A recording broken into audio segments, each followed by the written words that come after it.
Welcome to my channel. Hogwarts. I'm practically a culinary master, and only now they're calling me to Hogwarts. Chapter 41. It must be said that the two were of the same mind and eagerly anticipating the results. After uttering the sentence simultaneously, Professor Sprout's eyes narrowed slightly, filled with appreciation. When considering Hufflepuff's outstanding students throughout history, although Cedric was an extremely outstanding child, when it came to compatibility, it could be said that Luke, who had only recently enrolled, completely matched all her preferences. Sprout didn't hesitate and immediately looked around. So, where shall we go? Luke pondered, then turned to gather his books, picked up his alchemy grimoire, and headed out of the library. Pomona Sprout followed closely behind. Only when they reached the spacious dome hall outside the library did Luke stop. Professor Sprout, I think this place is quite good. Sprout was a little surprised. Outside the library. That was certainly unexpected. However, she felt that as long as they didn't disturb the students studying inside the library, the location didn't really matter. At worst, she would just report it to Dumbledore afterwards. As Sprout thought this, her brow furrowed again. But, there doesn't seem to be any equipment here for making food. How about we go to the kitchen? Luke immediately grinned. The next moment, he pressed his hand onto the alchemy grimoire, and the alchemy grimoire transformed almost instantly into an exquisite stove. After all, he had been running his stall for quite some time. The most powerful transformation of this alchemy grimoire was probably this stall, complete with dim yellow lighting. Everything on it was readily available. Professor Sprout was immediately astonished, touching the alchemy stove and exclaiming, "What a marvelous piece of alchemy! This thing must be worth a fortune, mustn't it?" Luke nodded and laughed. "I obtained this by making a deal with a goblin at Gringotts." Professor Sprout was even more surprised. If it was produced by a goblin, it must be a treasure. Given the greedy nature of those goblins, they would never easily part with anything that qualified as a treasure trove. Their avaricious nature meant that goblin artifacts were extremely difficult to come by. Yet Luke possessed such a treasure trove. This forced her to re-evaluate Luke's capabilities. It was at this moment. Luke skillfully pulled out ingredients from an inconspicuous small pouch nearby. A hint of surprise appeared in Pomona Sprout's eyes. So many things in such a small pouch. Is this the extension charm? Luke immediately nodded, smiling sheepishly. Professor, I haven't been studying this spell for long, and due to my limited magical capacity and knowledge, I can only currently create these rudimentary extension charm items. Of course, I hope you can keep this a secret for me, as items created using the extension charm usually need to be registered. Pomona Sprout nodded in surprise and said to Luke with an expression of deep admiration, "I didn't expect you could even learn this kind of spell. It seems I have greatly underestimated you." She then reached her hand toward her own handbag. Luke was momentarily stunned. Could it be? Sure enough, Professor Pomona inserted almost her entire arm into it, rummaging around inside.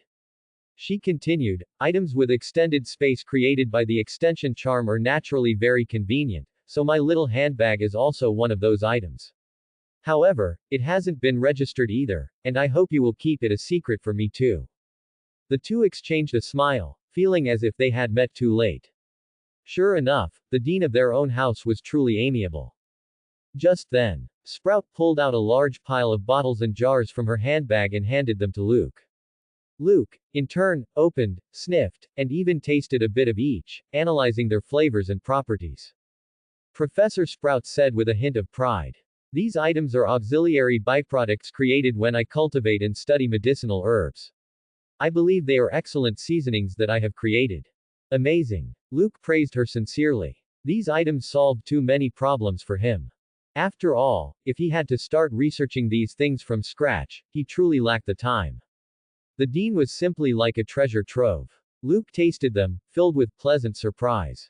He was momentarily stunned when he suddenly opened a box containing a light black powder.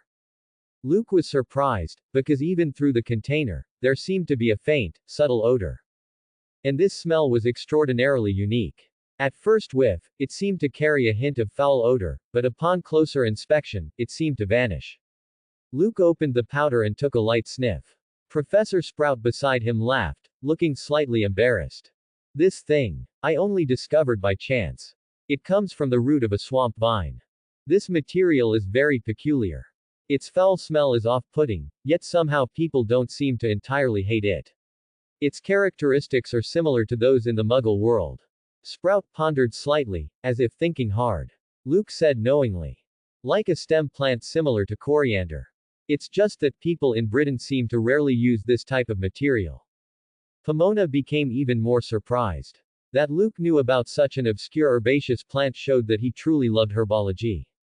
However, I haven't yet thought of a specific use for this seasoning. Luke's eyes instantly lit up. Slightly foul-smelling, but not repulsive. A delicacy made from this material. A flash of inspiration struck Luke, and his face immediately showed delight. Professor Sprout, I know what we should cook. This unique seasoning can perfectly serve as the main flavor for this dish. Sprout looked at the other seasonings, then at the black powder, and asked somewhat hesitantly. Are you sure you don't want to use any of the others?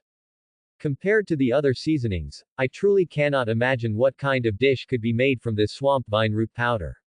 I fear that even if you make something, it will be dark cuisine, won't it?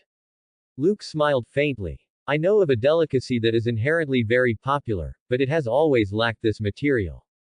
Now, with your help, Professor, this Tao of cuisine can finally be brought into reality. Professor Sprout was surprised. What exactly is it? Luke didn't hide it and stated directly. There is a delicacy called river snail rice noodles. Although I have managed to create the snail meat and other noodle-like materials before, I could never capture that foul odor correctly. With the help of this item, I believe I can definitely make it today. Today, let's make a smell explosive river snail rice noodles. And it will be river snail rice noodles with fried eggs, pig trotters, and chicken feet. Hearing Luke's words, Professor Pomona's brow immediately furrowed. River snail rice noodles. I've never heard of it. And, smell explosive. Can people really eat something like that? Plus pig trotters and chicken feet. These two items are never served on a wizard's dining table. Aren't they usually just discarded? Professor Pomona was full of doubt.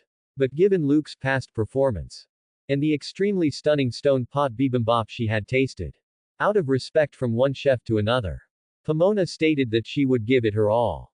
Amidst her admiring and surprised gaze, Luke's movements were smooth and flowing. Moreover, the kitchen utensils were basically controlled by the wand in Luke's hand, and transfiguration was employed effortlessly. As a result, the more Pomona watched this student, the more gratified and appreciative she became. Stinky. Unbearably stinky. But within this stench was an indescribable, alluring fragrance. The two mixed together, making people frown yet unable to resist wanting to investigate further. Everyone who had been in the library suddenly frowned.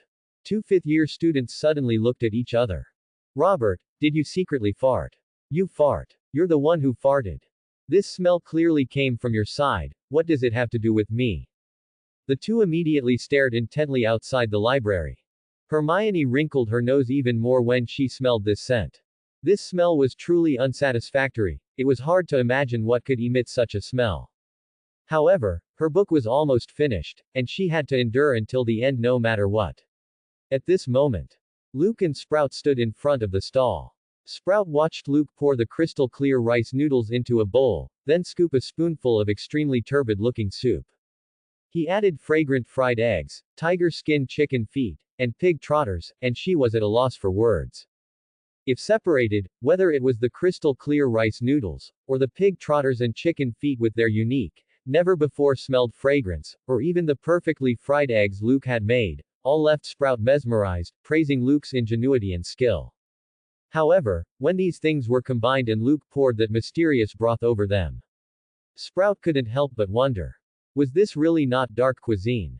She had some regrets. Why did she take out the swamp vine powder? Wasn't she digging her own grave?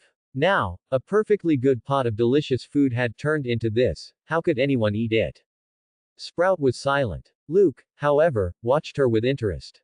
Sprout hesitated, looking at Luke, her lips slightly parted, as if she wanted to say something. However, seeing Luke's smile, Pomona ultimately didn't say anything else. Never mind, it's rare for a student from her own house to find something so appealing. Even if this dish had become dark cuisine, she still had to support him. But when she forced herself to put the crystal clear rice noodles into her mouth, enduring the smell, her eyes immediately lit up. Unique. An extremely unique and complex fragrance, completely different from the stench that emanated. When these foods entered her mouth, they strangely combined with that indescribable smell. Pomona Sprout was extremely shocked. Could delicious food really have such a presentation? It only smelled bad, but it tasted truly delicious. Sprout was instantly captivated by Luke's delicious food, and the next moment, she no longer hesitated, even taking a sip of the soup. Seeing Sprout's satisfied smile, Luke immediately laughed. Dean, I must say, the herbs you provided were indeed extremely rich, and this dish would not be possible without your help. Sprout waved her hand. I never thought that these things, when mixed together, could release such an intense deliciousness. But this smell. She seemed to hesitate. Luke looked at Sprout and asked, Professor Pomona, can you still smell that stench now? Sprout was surprised to find. She had been so focused on eating that she now couldn't smell the unpleasant stench at all, only the fragrance emanating from the ingredients remained. What's going on? Luke nodded with satisfaction, a smile on his face. Professor, I'm afraid we've inadvertently caused a wonderful change in the magical properties of this swamp vine through some means. This might be the prototype of a unique and novel potion. Hearing Luke's words, Sprout pondered slowly, and her eyes suddenly widened. Luke was right. The delicate balance between this fragrance and stench, and the characteristic that made people forget its original smell after tasting it, was indeed a unique potion. And the direction of this potion could probably extend to the realm of tracking potions. Snape would surely be extremely interested. Thinking of this, Pomona gave Luke a very satisfied thumbs up, then slowly left. In the library, many young wizards had already been driven out by the stench. But when they saw that Luke was cooking, they couldn't help but hesitate. After all, Luke had a reputation, and his food was indeed delicious. However, the dish he made tonight was truly beyond imagination. Was this smell really edible? Seeing a few young wizards hesitate, Luke smiled. You can try it, if it's not good, it's free. It's just one canute anyway. Luke only cooked when he felt like it. The group encouraged each other and nodded. The next moment, when the river snail rice noodles entered their mouths, their eyes instantly lit up. The fried eggs soaked in soup, the crispy and fragrant tiger skin chicken feet and pig trotters, made the young wizards linger. Merlin's beard. It's absolutely amazing. It was hard to imagine that someone could have such an ingenious idea, and after eating it, it didn't smell at all. A few young wizards nodded with satisfaction. It was extremely blissful to be able to eat such a delicious meal after studying. Hannah Abbott, carrying her dinner, finally plucked up the courage to come to the library. However, she hadn't even entered the library yet. She saw Luke and Professor Pomona Sprout setting up a stall. In her astonished gaze, she completely forgot about the dinner she had brought, instead wrinkling her nose as she looked at the food in front of her. Whether it was the color, the skill, or even the sight of the young wizards devouring it, everything proved the deliciousness of this dish. But this smell was truly indescribable, like a stinky sock soaked in muddy water. Pomona felt a little nauseous. But looking at the others, she found it extremely strange. How could Luke make something unpalatable? This smell was too awful. But within the unpleasantness, it seemed to stir one's appetite. Hannah Abbott hesitated repeatedly, finally handing over a canute. Luke, I want to try it too. She encouraged herself. After she tasted it, she would ask Luke about learning his craft. However, the moment the food entered her mouth, Hannah Abbott almost threw all thoughts to the wind. Neither bringing Luke dinner nor asking to be his apprentice was as important as eating her fill. Madame Pants, rushing back with her books, smelled an unpleasant odor from afar, which went straight to her head. Her eyes showed surprise, and she kept casting cleaning charms around her. However, the closer she got to the library, the stronger the smell became. Madame Pants suddenly had a bad premonition. Could the source of this smell be the library? What on earth did they do? Did they blow up my library's toilet? Madame Pants felt like the sky had fallen. She had no idea what had happened. Everything was fine when she left, so why did the library smell like this when she returned? If the principal found out, would she still have a job? Madame Pants hurried, her books precarious in her arms, looking as if they were about to fall. However, as she approached the library and saw Luke and Sprout setting up a stall at the entrance, she froze. That strong smell was emanating from there. Madame Pants was too shocked to speak. She let out a shriek. She rushed into the library, clutching her books. Sure enough, the library was filled with that smell. Madame Pants felt her head was about to explode. Luke, what have you and Pomona done? Why are you releasing poisonous gas in my library? She felt her career was coming to an end. However, when she saw several young wizards slurping river snail rice noodles like mad, she was even more speechless. This smell was so awful, it was like that. How could they eat it? Children, are you that hungry? Madame Pants felt her worldview was about to be completely shattered. It was as unacceptable as seeing the young wizards holding, well, you know. Sprout showed a sly smile and directly handed over a bowl. Madame Pants was completely frozen in place, as if under a full-body bind curse. Taking it was not an option. Not taking it was also not an option. The smell went straight to her head, making it utterly unbearable, yet beneath the stench, there was a hint of an alluring aroma. Who was she? Where was she? Madame Pants felt she might be hallucinating. Pomona, don't joke with me. How can this thing be eaten? Although its appearance does look very good, this smell, even stinky mandarin fish isn't a tenth as bad. Pomona immediately laughed even harder. Her voice was clear and hearty. Luke's surprise always brings joy and laughter. You try it first. Seeing the young wizards beside them eating with gusto, Madame Pants was skeptical. The smell was too overwhelming, she wondered what it would be like once she tasted it. But seeing Pomona strongly urging her on, and considering her usually good relationship with Pomona, she knew Pomona would never play such a cruel trick to harm her. She took a small bite. Oh my! So delicious! Instantly, she was completely captivated by the deliciousness. As the saying goes, if you can't beat them, join them, Madame Pants found it more and more delicious with every bite. A bowl of late-night snack after dinner was truly satisfying. And after finishing the river snail rice noodles, Madame Pants was surprised to find that she could no longer smell the unpleasant stench. Instead, she found the surroundings filled with a peculiar aroma. What a peculiar delicacy, she murmured, leaving the great hall. Harry didn't go to the Owl Tower, because ever since Hedwig had been allowed to hunt freely, she always caught all sorts of food and didn't really need him to feed her. In fact, the situation was a bit awkward at the time, and neither of them wanted to go to the library, so they made excuses for each other. From his understanding of Ron would definitely not go to Fred and George. After all, the Weasley twins always joked with their younger brother, and Ron wouldn't go looking for trouble. Harry wandered around for a few turns, feeling the slightly cool evening breeze, and suddenly thought it might be time to check out the library.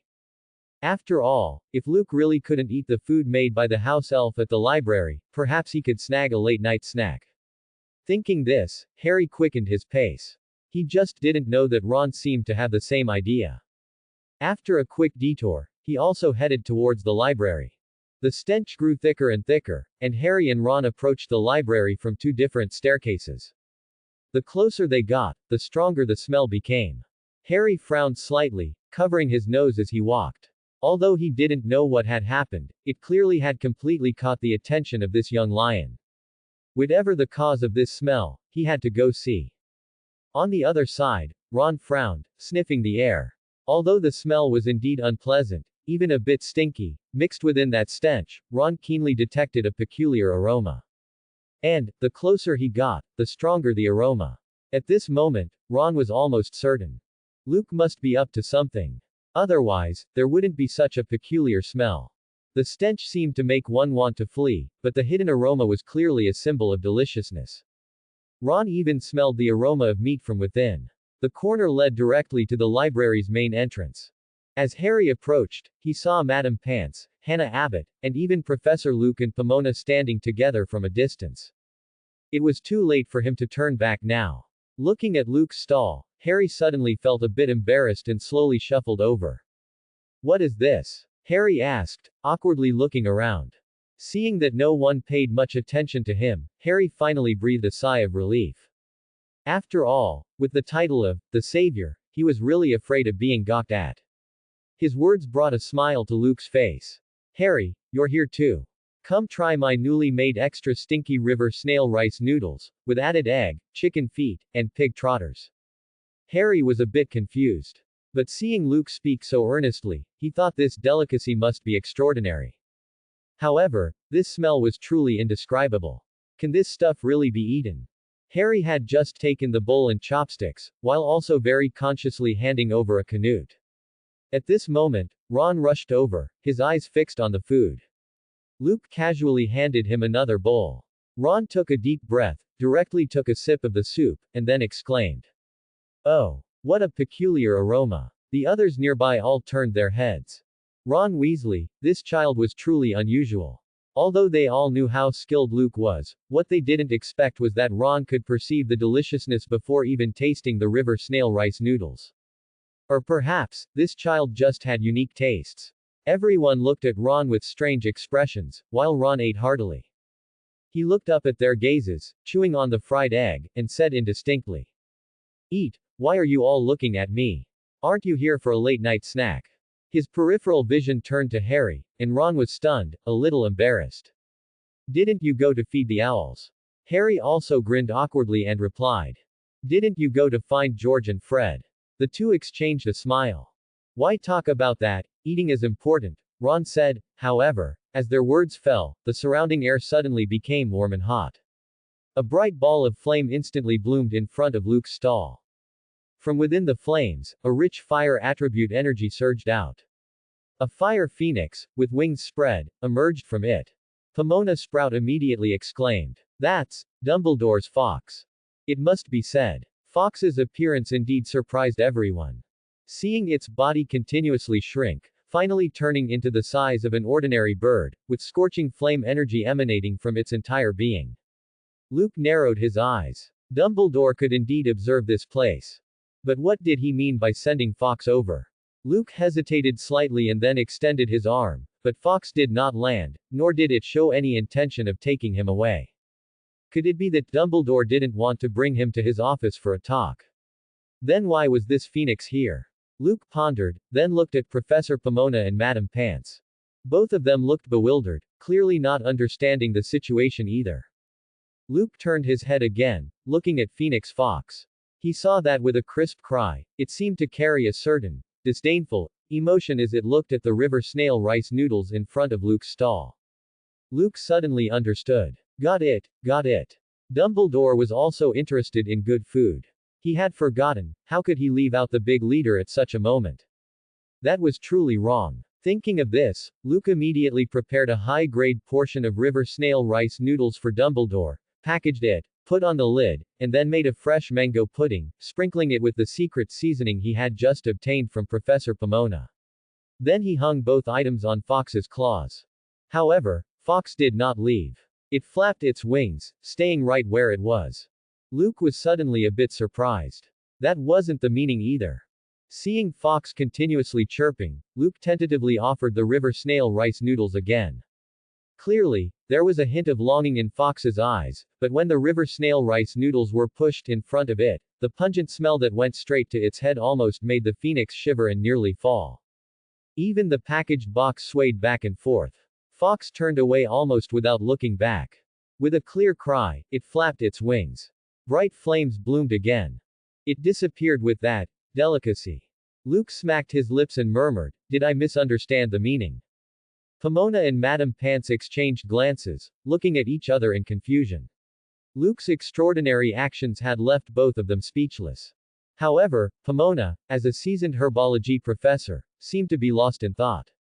Perhaps Fox was only attracted by some unique smell in the river snail rice noodles. But seeing its disgusted expression, Pomona felt it would be better not to bring out that swamp vine root powder in the future. She wondered if the river snail rice noodles would be more fragrant without this ingredient. Madame Pants, having finished her river snail rice noodles, turned away somewhat awkwardly, preparing to return to the library. With her back to Luke and Pomona, she said, "Although it's already evening, you two should still restrain yourselves a bit. That smell is too strong, I really can't deal with it." Luke and Pomona exchanged a smile. "Don't worry, Madame Pants, I only have enough for 20 or 30 more people at most, no more after that." Madame Pants breathed a sigh of relief upon hearing this. She was truly afraid that Luke would keep his stall open until dawn, and then her library would be ruined. Little did she know, just after she entered, Luna, who had originally gone to ask Luke for cooking advice and forgotten to bring food, was walking back with a bowl of river snail rice noodles. Along the way, the young wizards all covered their noses, yet were full of curiosity. Upon hearing Luna's words, the crowd immediately erupted. Good heavens! Luke's name was now well known throughout Hogwarts. Anyone who heard he was making food, no matter which house, had to go and show their support. It spread like wildfire. Soon, the entire school was abuzz. Young wizards swarmed, surrounding Luke and Pomona. Luke, this smell of yours is too disgusting, isn't it? Give me a portion. It's so stinky, and you can still eat it. Someone nearby scoffed. But the young wizard who received the river snail rice noodles took a big bite of the fried egg, and the next moment, a blissful smile completely spread across his face. Stinky. I eat it precisely for this stink. If you're so capable, don't eat it, give your portion to me. Luke, he's not eating it, give that portion to me. Luke shook his head helplessly. One portion per person only. Are you kidding me? If all you gluttons finish it, how will I collect emotional value? Another young wizard, not to be outdone, snorted coldly. Whatever Luke makes, even if it's Ollie gay, I have to taste it. Luke frowned. That remark was somewhat uncivilized. As he spoke, the young wizard took the bowl and chopsticks, but when the aroma hit him, his brows furrowed, and his eyes stared intently at the person next to him. No way, brother, you can eat something that smells like this so deliciously. Do you have such strong tastes? But under everyone's gaze and the provocation from the side, he took a deep breath and slurped a mouthful of soup down. Suddenly, his eyes widened. Good heavens. Truly good heavens. He hadn't expected such a fragrance to be hidden beneath the stench. It was simply a delicacy beyond compare. He should have known and not hesitated. Slurping sounds rose and fell, and the surrounding young wizards watched in amazement. This stuff is so stinky, yet they're eating it so deliciously. Luke's reputation, combined with the expressions of the two warriors on the scene, immediately became the best advertisement. Everyone suddenly realized, this river snail rice noodles might only smell bad, but it tasted truly delicious. Give me a portion. I want a portion too. The young wizard swarmed forward. Luke extended his hand to block the crowd, calmly stating, tonight's dinner is limited, prepared jointly by me and Professor Pomona Sprout. Those who wish to eat must pay a price. Pomona was stunned, wide-eyed. No way. Are you going to auction this thing? Luke pondered for a moment, then pointed to the library and said, how about this? The starting condition is 2 hours.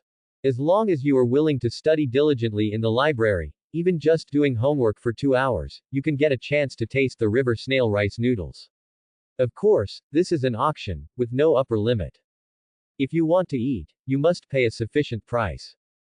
Good food, like knowledge, deserves respect. As Luke's words fell, the surroundings immediately erupted. But seeing the two young wizards eating with happy faces, everyone couldn't hold back. I'll study for 2 hours.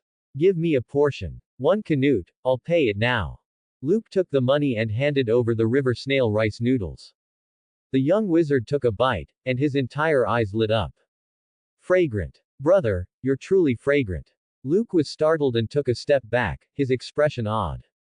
By the way, which house is this from? And they have such special preferences.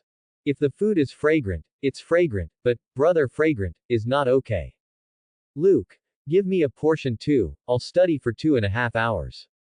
Seeing that some people around had already voluntarily increased their bids, the young wizards around them immediately gasped. No way, brother. For this stinky food, you're even voluntarily increasing your study time. You don't have a fever, do you? But the moment that pained young wizard tasted the river snail rice noodles, his entire brow relaxed. Awesome. Studying for 2.5 hours for this late night snack was absolutely no problem. The young wizard felt as if he had been injected with a stimulant. The rich, slightly spicy taste of the soup made him tremble slightly. This feeling was truly wonderful. 2.5 hours. That's a small problem, even if I study a bit longer. Oh, never mind. The young wizard devoured it, then rushed into the library like the wind. Madame Pants was inside, still savoring the late-night snack Luke made, and scanned the young wizards somewhat self-consciously. She noticed that those young wizards who hadn't left were all frowning, seemingly stuck on some magic problem. Especially Hermione. Madame Pants greatly admired this little witch, and seeing her brows furrowed even tighter, occasionally pulling at her golden wavy hair, Madame Pants asked with some doubt. Hermione, are you feeling unwell? Madame Pants's steps moved slightly closer, and Hermione smelled an even stronger scent. Madame Pants, I'm not, but please stop. You seem to have a smell about you. Hermione kindly reminded her. Madame Pants sniffed left and right but couldn't smell anything. Instead, she felt that the late-night snack Luke made became more fragrant the more she savored it, and the aroma lingered long after eating. Seeing Hermione's expression, Madame Pants felt a little guilty. After all, she was the library administrator. Yet she had allowed Luke and Pomona to cause a ruckus outside the library. If these young wizards found out she had also secretly eaten a bowl, her image would completely collapse. So she quietly retreated, while Hermione continued to frown and flip through her book. However, a young wizard rushed in like the wind.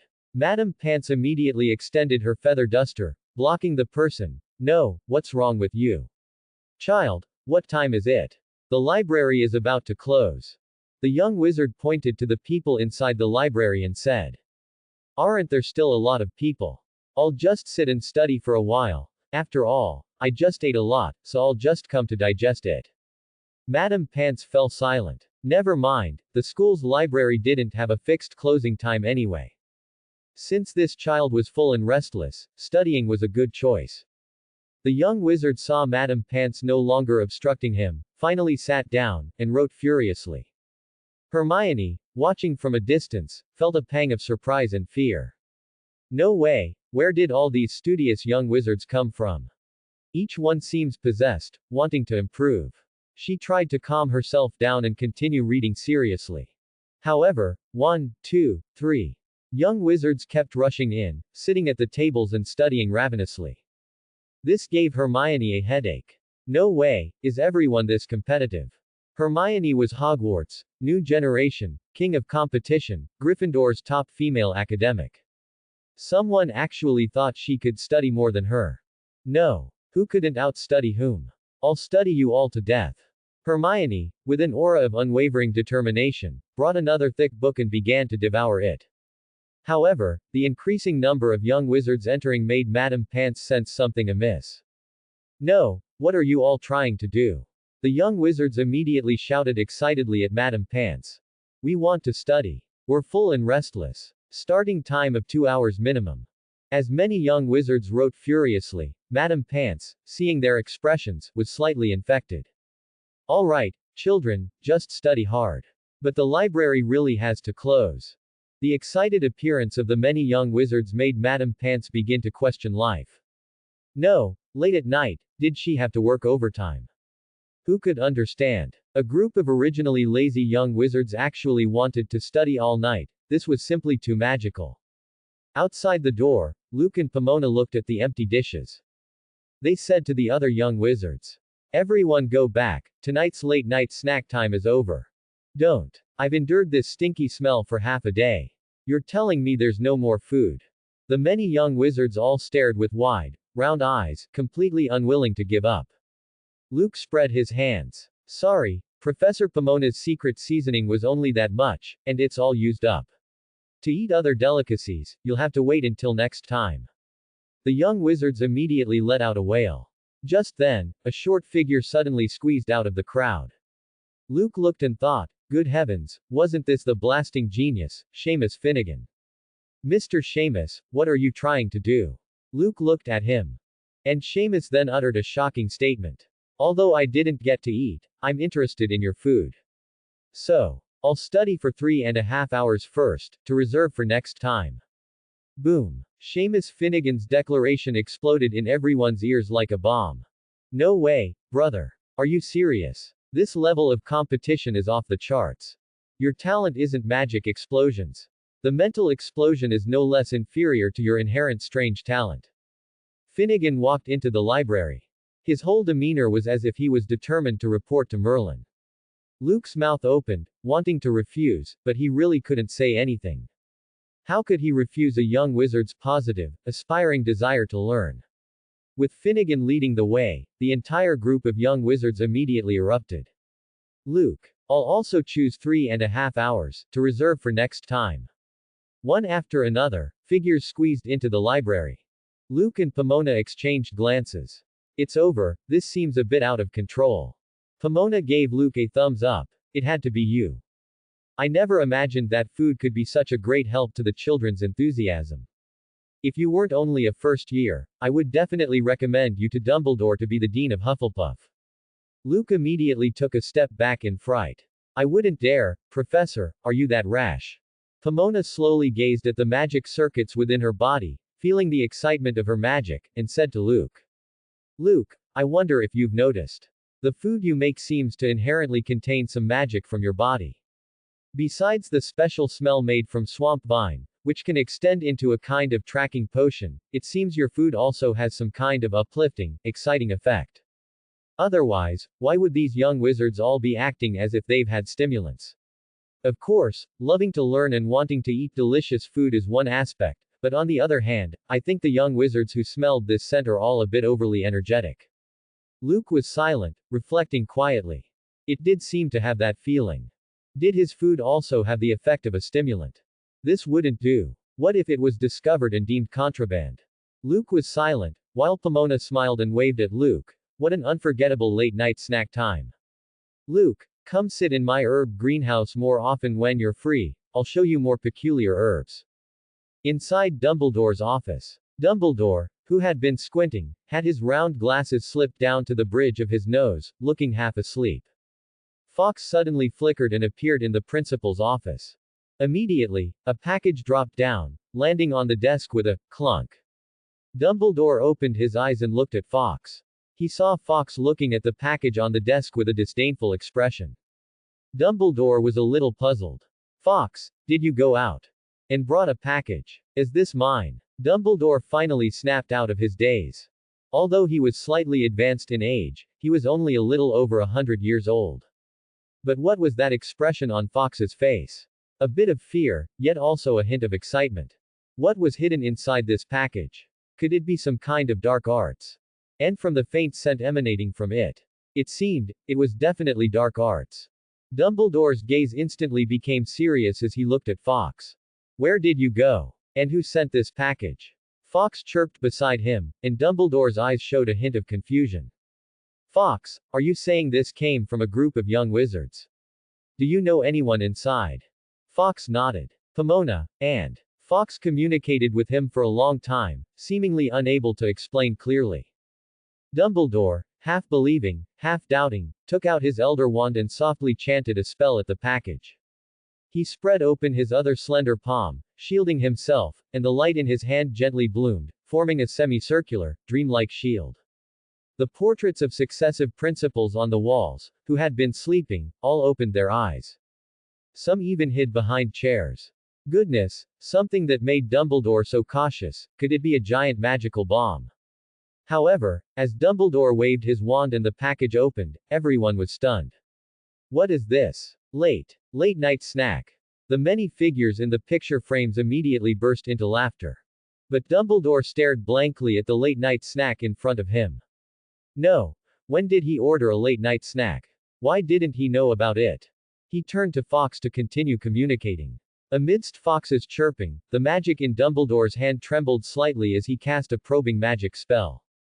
After a while, combining Fawkes's description, he finally understood what had happened.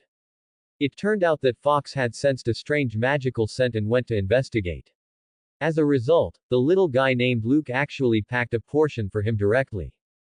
Dumbledore was immediately dumbfounded. This child, Luke, surely he didn't think I wanted Fawkes to bring a late night snack on purpose. This misunderstanding has really gotten big. However, hearing this, Dumbledore finally relaxed his expression. It was good that it wasn't dark arts, but the smell was indeed a bit strange. Looking at the mango pudding with extra ingredients and the extremely delicate small spoon beside it, Dumbledore narrowed his eyes and smiled. He scooped a mouthful into his mouth. It's really good. Luke's cooking skills, if rated by magic level, would probably be as high as 3 or 4 stories. He saw the largest box. Dumbledore opened it, and the pungent smell that rushed out almost overwhelmed him.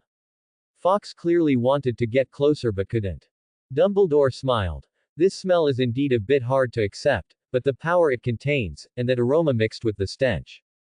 As expected of an old wizard who had lived for a long time, Dumbledore analyzed everything almost instantly.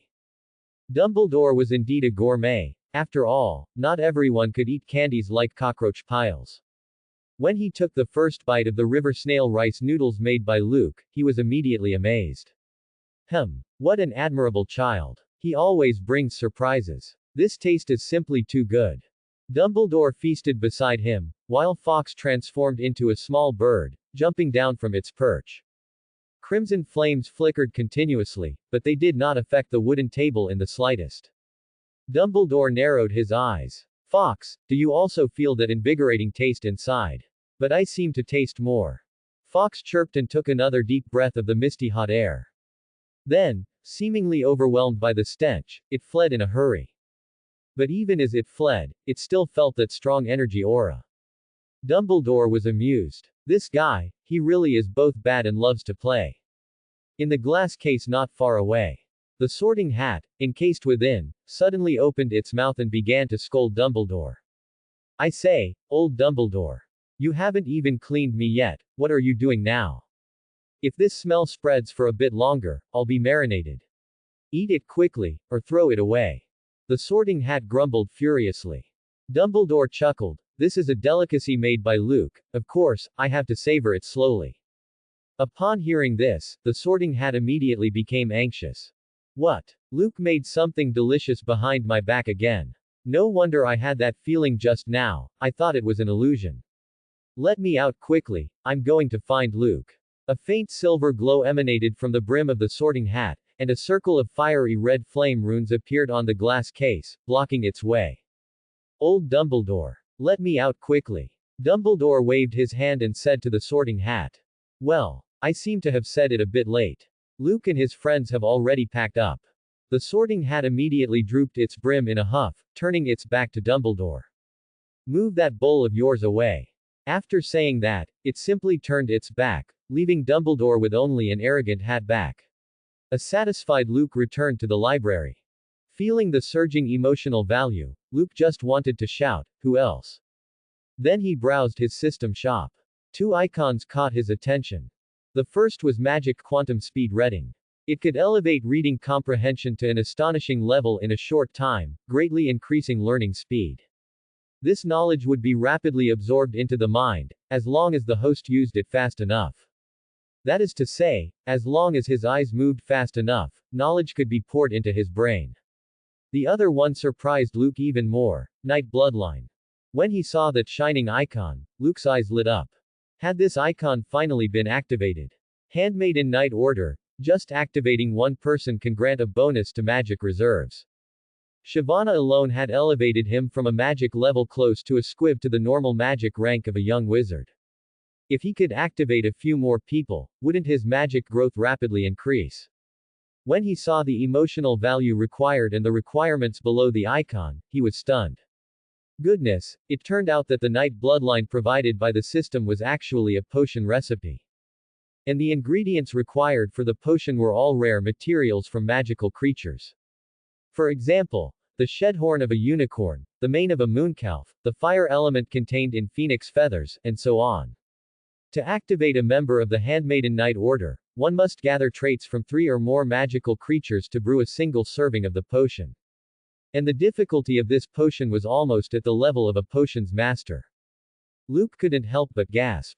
The good thing was that he could finally continue to improve his magic. But the difficulty was indeed quite high. It seemed there was still much to learn, and the road ahead was long. He continued to open the potion book and studied ravenously. After all, tomorrow was Snape's potion class. In his mind, he exchanged for the magic quantum speed reading skill from the system. Luke only felt his entire magic instantly flow towards his forehead, and an extremely cool and intimate feeling arose spontaneously. Luke turned the page, and his eyes immediately lit up. He read 10 lines at a glance. Turn the page. Turn the page again. As his gaze swept across, the words were imprinted into his mind like photographs, and slowly absorbed and digested. Luke flipped faster and faster, his hands almost becoming afterimages, studying frantically. However, what he didn't notice was that under such terrifying learning speed, steam rose from his forehead. Madame Pants watched from afar, her eyes filled with shock. Too terrifying. This child, he's too passionate, isn't he? Beside the stairs on the slightly cold and damp basement floor, there were 2 doors. One led to the potion classroom. The other was Snape's office. Now, the originally spacious potion classroom was already packed with young wizards, and every young wizard's gaze seemed tinged with fear. After all, it was common knowledge. Professor Snape was called the Old Bat by older students, and the Slytherin Great Serpent, bearing potent venom, his presence was overwhelmingly oppressive. Ron and Harry exchanged glances, feeling a little nervous themselves. Fred and George had said that no one ever left Snape's classes unscathed. If there was one, then congratulations, you must have completely enraged Professor Snape, so just wait for an endless stretch of good times.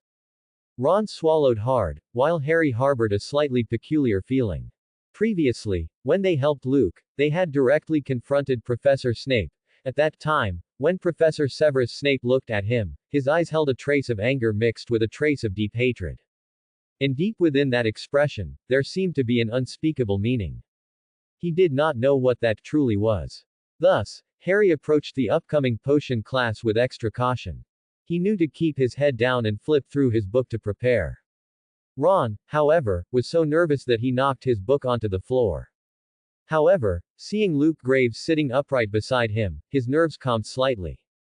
Luke, aren't you nervous at all? Ron whispered. Hermione, sitting next to Luke, immediately rolled her eyes dramatically and looked at the 2 of them. Please. This is Luke. Do you think he's like the 2 of you, loafing around all day doing nothing? With Luke's depth of knowledge, he could absolutely crush 10 of you. How could Professor Snape's class possibly stump Luke?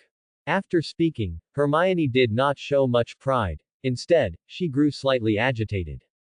Luke, can you tell me, how exactly do you study? Why can you learn so fast?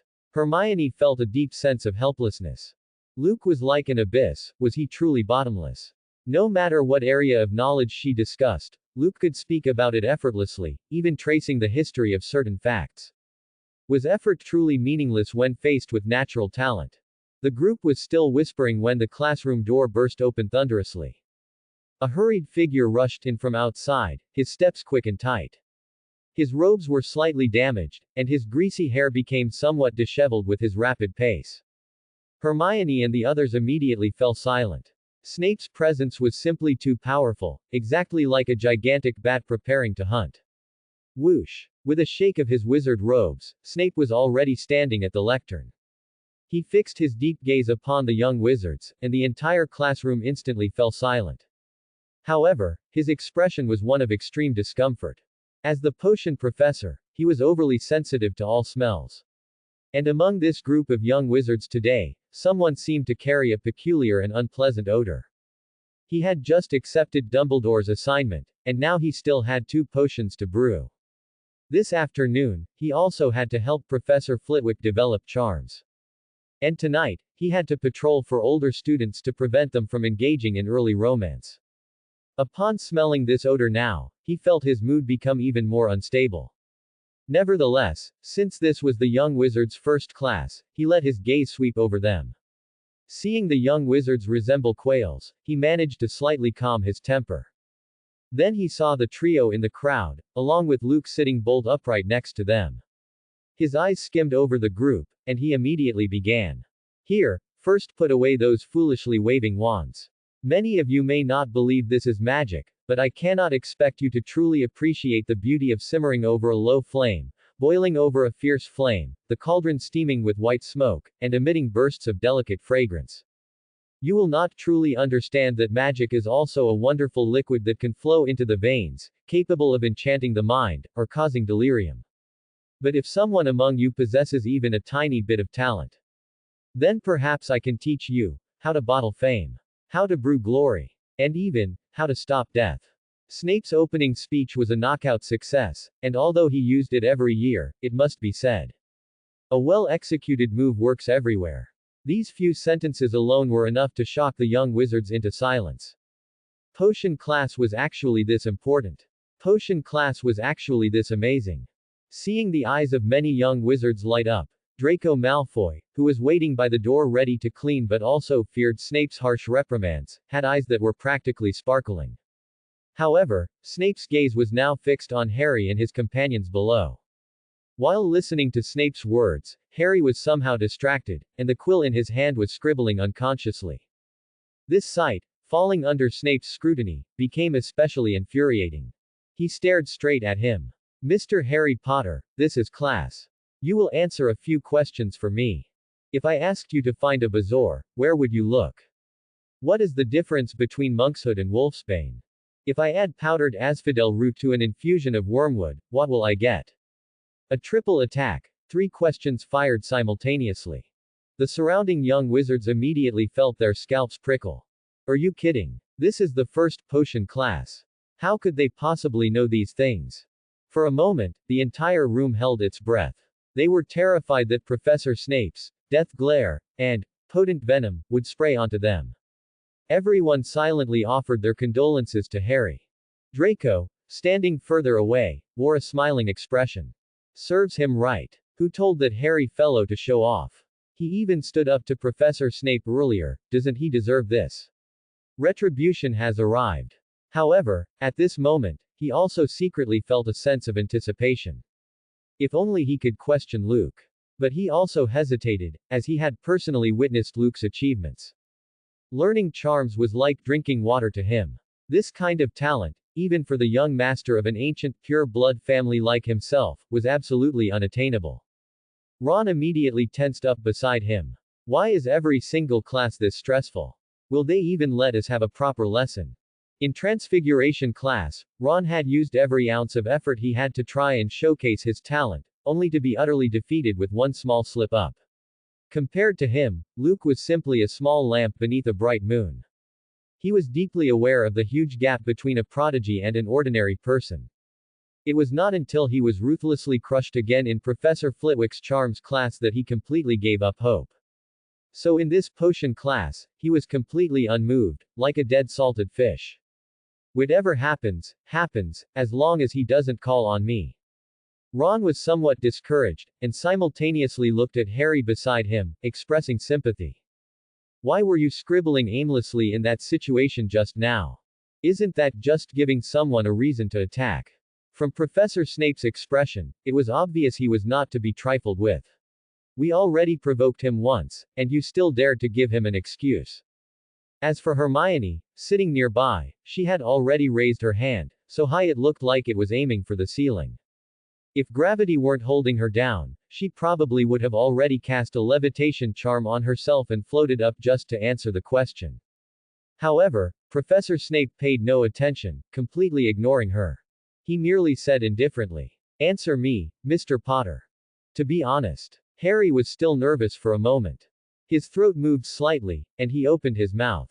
If you want to find a bazaar, you should look for it in the cow's stomach wall. As for the other two, Harry Potter was silent for a moment. Professor, I don't know. Harry had, after all, diligently flipped through the book for a while and actually managed to answer one question.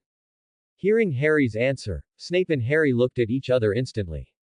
Harry couldn't discern the exact emotion in Snape's eyes, but it seemed that besides indifference and disdain, there was also a hint of complexity. However, this feeling was fleeting, and Snape immediately showed a look of disgust. It seems that fame does not represent everything. Mr. Harry Potter, the savior, Gryffindor loses 1 point. Snape said to himself. Monkshood and wolfsbane are no different. And powdered asphodel root added to wormwood leaves is the main ingredient of the draught of living death, which is the famous sleeping potion. It must be said that Harry was also quite stubborn. He himself felt a little wronged. Being targeted like this in the first potion class made it somewhat difficult for him to accept. However, the complex look in the other person's eyes made him feel very uncomfortable. But, being stubborn, he still chose to stare back. The two stared at each other for a full 2.5 minutes, until the breathing of the students in the entire classroom almost stopped, before Snape withdrew his gaze. Luke, who was beside him, was speechless for a moment, and his gaze towards Harry Potter was full of sympathy. This child Potter, it must be said, had really bad luck. These 3 questions were almost all from the first half of the potion class textbook. If one had just glanced through it, they should have remembered most of them. And the question about Bazour needing to be found in the cow's stomach wall belonged to the latter part of the textbook, even after the werewolf potion. It was part of the content on antidote potions. Harry, noticing that section but not remembering the earlier content, could only be blamed on his bad luck. And Luke also knew that the reason Snape targeted Harry so much was purely because Harry had Lily's eyes, yet also bore the face of the Potter he detested. It was estimated that Snape's inner world was not peaceful. The child of his beloved, whom he secretly loved, and his mortal enemy. This made Snape, a man of restrained emotions, unable to calm down. According to Victorian flower language, Narcissus is actually a lily-like flower, and its flower language is, "My repentance, I follow you to the grave." And wormwood means, bitter sorrow. Snape asking this question perhaps wasn't just to get Harry to answer, but rather, while looking at those pale green eyes, he was using the opportunity to express his deep love and regret for Lily. However, Harry completely misunderstood all of this. That emotion, almost Snape's inner monologue, was also completely suppressed by him. Snape composed himself, feeling that he had been a bit out of line in this potion class. At this moment, he pointed to Draco Malfoy in the distance and said, "Put away that smug look on your face, and now, immediately, clean the blackboard for me." Malfoy, upon hearing this, rushed forward in a hurry and cast a cleaning spell on the blackboard. After thoroughly wiping the blackboard spotless, he respectfully withdrew. He cursed inwardly. He had been too carried away just now, and Snape had noticed him again. It was all that fooled Harry Potter's fault. His pitiful appearance just now made him lose his composure. Snape snorted coldly and waved his wand. 2 obscure and difficult to understand formulas appeared on the blackboard. Immediately. He then lightly waved his wand again, and a white screen unfolded beside it, with the light from his wand tip projecting onto it. A magic image then appeared. It was a demonstration of the history, origin, and production process of the boil-cure potion. This ability to manifest magic was extremely rare, and the casting method was almost a high-level spell, yet Snape did it with ease. Luke couldn't help but secretly give a thumbs up. As expected of Snape, he was indeed a perfectionist. While other professors were still drawing on the blackboard, Snape was already doing magic PPT at Hogwarts. Snape's voice rang out, short and powerful. "First, we need to heat the cauldron over high heat. Add dried nettles and crushed snake fangs, and simmer for a period of time. Then, instantly add steamed horned slugs when a pale green gas is produced. Reduce the heat to a simmer and slowly cook. When the potion reaches its ideal state, it will turn into a uniform, tea-brown liquid." Snape spoke quickly and urgently, every word clear, yet it made the young wizards below frown. Couldn't Professor Snape slow down a bit? Although all of this was written in the textbook, it was spread out too widely, and everyone simply didn't have time to write it down. Snape, with a cold face, waved his hand and said, "What are you still standing there for? Set up your cauldrons. Are you going to conjure a potion with your wands?" The classroom immediately became a flurry of activity, and many young wizards made mistakes, all of whom were gloomily docked points by Snape. Finally, he walked over to Luke. He saw Luke holding the silver knife blank steadily, heating the cauldron with a large flame. And in cutting the most difficult porcupine quills, his movements were fluid and skilled. Snape showed a hint of surprise for the first time, silently watching him operate. It wasn't until the pot of clear and mysterious boil-cure potion was finished, with perfect appearance. Only then did Snape ask coldly, "The potion meets the standard. But why did you add the porcupine quills after the cauldron cooled for 10 seconds? Luke calmly replied, "Because porcupine quills are hard in texture. If cut directly and put into the cauldron, they are prone to splintering, which is not conducive to extracting the potion's juice." Snape nodded and asked again, "Then why did you stir clockwise after stirring counterclockwise?" Luke said as a matter of course, "I have an innate intuition for soups. I believe that after stirring counterclockwise, and then stirring clockwise for 1/3 of the time, the ingredients of the potion will achieve a peak fusion state. Snape was silent for a long time, then slowly said. Luke Graves, for not following book knowledge, Hufflepuff House loses 1 point. The surrounding students were all petrified, each with wide eyes. This was already a perfect grade draft of living death, even this was going to be deducted points for. However, Snape's expression remained unchanged. One thing at a time. He continued. Luke brewed a boil cure potion that surpassed the perfect rank. Hufflepuff is awarded 10 points. Good, good, good. Everyone was utterly astonished. Just how contradictory must Professor Snape be to deduct points only to add them back immediately? What was the meaning of doing this? Furthermore, he only deducted 1 point, yet he was extremely generous with the addition, granting a full 10 points. It was clear that Luke's cauldron of draft of living death had thoroughly shocked Snape to his core. After all, given Snape's rigorous, picky, and almost harsh demeanor, he rarely awarded points to other houses. Even when he did, it was usually a symbolic reward of 1 or 2 points. But today, he had uncharacteristically given a double-digit score. This was enough to prove that Professor Snape genuinely admired Luke.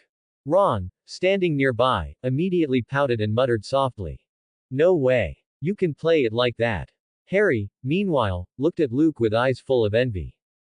If he had that ability too, he would be able to handle Professor Snape easily, no matter how much Professor Snape tried to make things difficult for him. However, they were all thinking too simply. Just then, after adding the points, Snape continued to stare at Luke and asked. Then how do you think one should adjust the compatibility of a potion? Do the forms of the magic materials affect the nature of the potion? The classroom instantly became so quiet you could hear a pin drop. Snape's questioning made everyone hold their breath. Even Hermione, who had initially kept her hand raised high, ready to answer at any moment, was completely silenced now. Did the books even contain this kind of knowledge that Professor Snape was asking about? Hermione frowned, flipping through her book in annoyance. Her textbook was already densely covered with various annotations, but no matter how she flipped through it, she couldn't find any content related to this question. She was almost certain. Professor Snape wasn't testing the textbook at all, he was testing comprehension. And this kind of question was inherently too profound. It wasn't asking students to recite facts, but testing their recognition and understanding of the potion's essence. Hermione bit her lip, hating that she was powerless at this moment. Faced with this question, she couldn't even find a breakthrough point. Luke, however, looked composed. He lifted his head and answered calmly. I believe the compatibility of a potion is closely related to the materials. Even a powerful sleeping potion like the draft of living death will produce subtle changes depending on the species and individual physique. Therefore, the ratio needs to be adjusted to achieve the most perfect state. My understanding is that any potion, to achieve the most perfect effect, should be a targeted customized potion. That is to say, the potion should be tailored to the individual. When his voice fell silent, the classroom was completely still. Snape slightly raised an eyebrow and continued to press him, while Luke responded steadily. The two exchanged questions and answers, gradually evolving into a mutual discussion. The surrounding young wizards were all dumbfounded.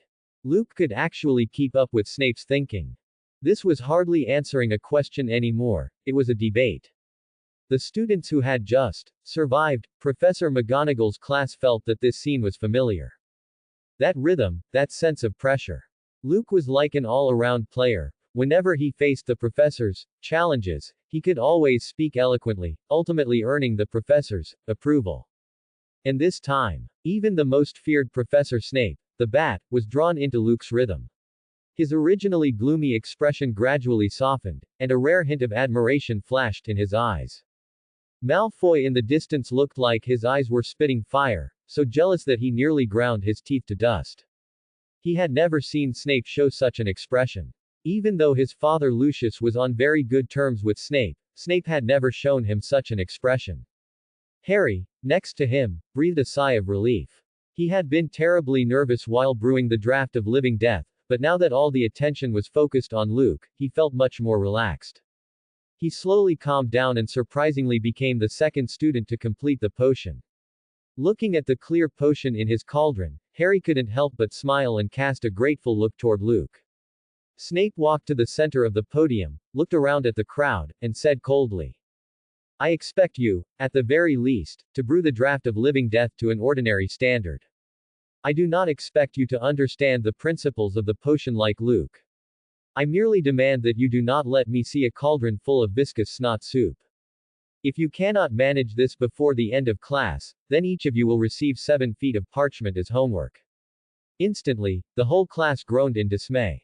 Snape gave a cold sniff and his gaze swept toward Harry. He glanced at the potion in his cauldron and said slowly, "Mr. Harry Potter, since you have finished brewing a usable product, why are you not helping the young wizards around you? Help them properly stir those pitiful pig brains of theirs and figure out what they did wrong. Gryffindor, deduct 1 point." Harry's eyes widened, and just as he was about to argue back, Ron grabbed his arm. Ron lowered his voice and urged, "Calm down. He is only special toward Luke, not kind toward us. If you talk back, the whole class will suffer the consequences." Only then did Harry reluctantly shut his mouth and sigh. He extinguished his cauldron, poured the potion into a crystal vial, and then went to help Ron and Hermione. Hermione seemed somewhat agitated nearby. In terms of knowledge, she naturally far surpassed Harry, but brewing a potion was not just about theory, it also tested technique and intuition. Yet, in this area, Harry actually seemed to have a better knack for it than she did. Just when everyone thought the atmosphere was gradually easing and the class was finally going to conclude peacefully, Snape suddenly turned around, his sharp gaze fixed on Luke. "I smell a particularly strong stench on you," he said coldly. "Can you explain that? Furthermore, there are several students in this classroom carrying the same smell." In this instant, all the young wizards who had secretly eaten the late-night snack last night were too nervous to look up. Luke looked composed and replied lightly, "Professor, last night I successfully developed the prototype for a new type of tracking potion with Professor Pomona Sprout. This is merely a slight side effect." The corner of Snape's mouth curled slightly, revealing a hint of amusement. "Mr. Luke, although you certainly possess talent in potions, I would prefer to hear the truth." His tone turned sinister, and he said slowly, "I learned from Filch that last night you set up a stall near the library selling late-night snacks, and you also created a food that smelled extremely unpleasant. Professor Pomona and Madame Pants were present at the time, and Filch did not make a fuss, but you cannot conflate setting up a stall selling late-night snacks with potion research experiments. Do you know how many points Hufflepuff will lose for deceiving a professor? Here it comes, here it comes." Malfoy immediately perked up his ears, so excited he was practically laughing out loud. Finally, the moment to challenge Luke had arrived. Although he had been so thoroughly defeated by Luke that he could barely lift his head. Hearing the implication in Snape's tone that he had caught him red-handed, Malfoy felt completely revitalized. He had indeed smelled that intensely foul odor on several Slytherin students last night. Although a faint trace of that smell lingered on many young wizards today, it was far less potent than it had been last night. Now, Dean Snape had actually investigated the entire matter. This time, Luke couldn't possibly argue his way out of it. Malfoy's eyes shone, and his mind was filled with a single thought. He wanted to see how Luke would manage to escape this situation. Seeing Snape's skepticism, Luke immediately smiled slightly. He pulled out a small vial from the alchemy grimoire beside him. Inside the vial was black powder. Luke uncorked it and handed it to Snape, who was standing nearby. That familiar scent made Snape raise an eyebrow. He took the vial and gently waved his hand over the opening, and a slightly pungent stench immediately wafted out. The air in the room immediately became murky, making people frown. A moment later, Snape looked at Luke and asked, "Is this the scent emitted by the roots of the swamp vine?" Luke immediately nodded. As expected of a great master of potion making, his knowledge of materials science and herbology was truly astounding. He could detect the raw ingredient just by taking a slight sniff. Seeing Luke nod, Snape continued to ask, slightly thoughtfully, "Are you saying that this swamp vine powder can be used to make a tracking potion? But such a pungent smell." Luke did not reply, but instead immediately took out some other flavorings. In front of Snape, he added various liquids into his expensive crystal cauldron. As these ingredients and powders interacted, the strong stench gradually spread out. Snape's expression grew increasingly unpleasant. He could smell it. Beneath the stench, there was actually a strange fragrance. It was an invigorating scent. But this seemed entirely unrelated to a tracking potion. Snape frowned and said, "Forgive me, Mr. Luke Graves, although your procedure looks impressive, what this potion displays seems to have no overlap whatsoever with a tracking potion." Luke nodded, and instead took out the stems and leaves of wormwood from the materials originally intended for making the draught of living hell beside him, and dropped 3 drops into the potion. At this moment, the potion seemed to undergo an inexplicable transformation. The entire potion suddenly began to transform into a rich purple color.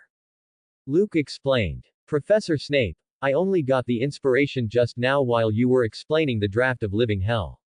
Previously, if this tracking potion used the stench for tracking, it would be too obvious.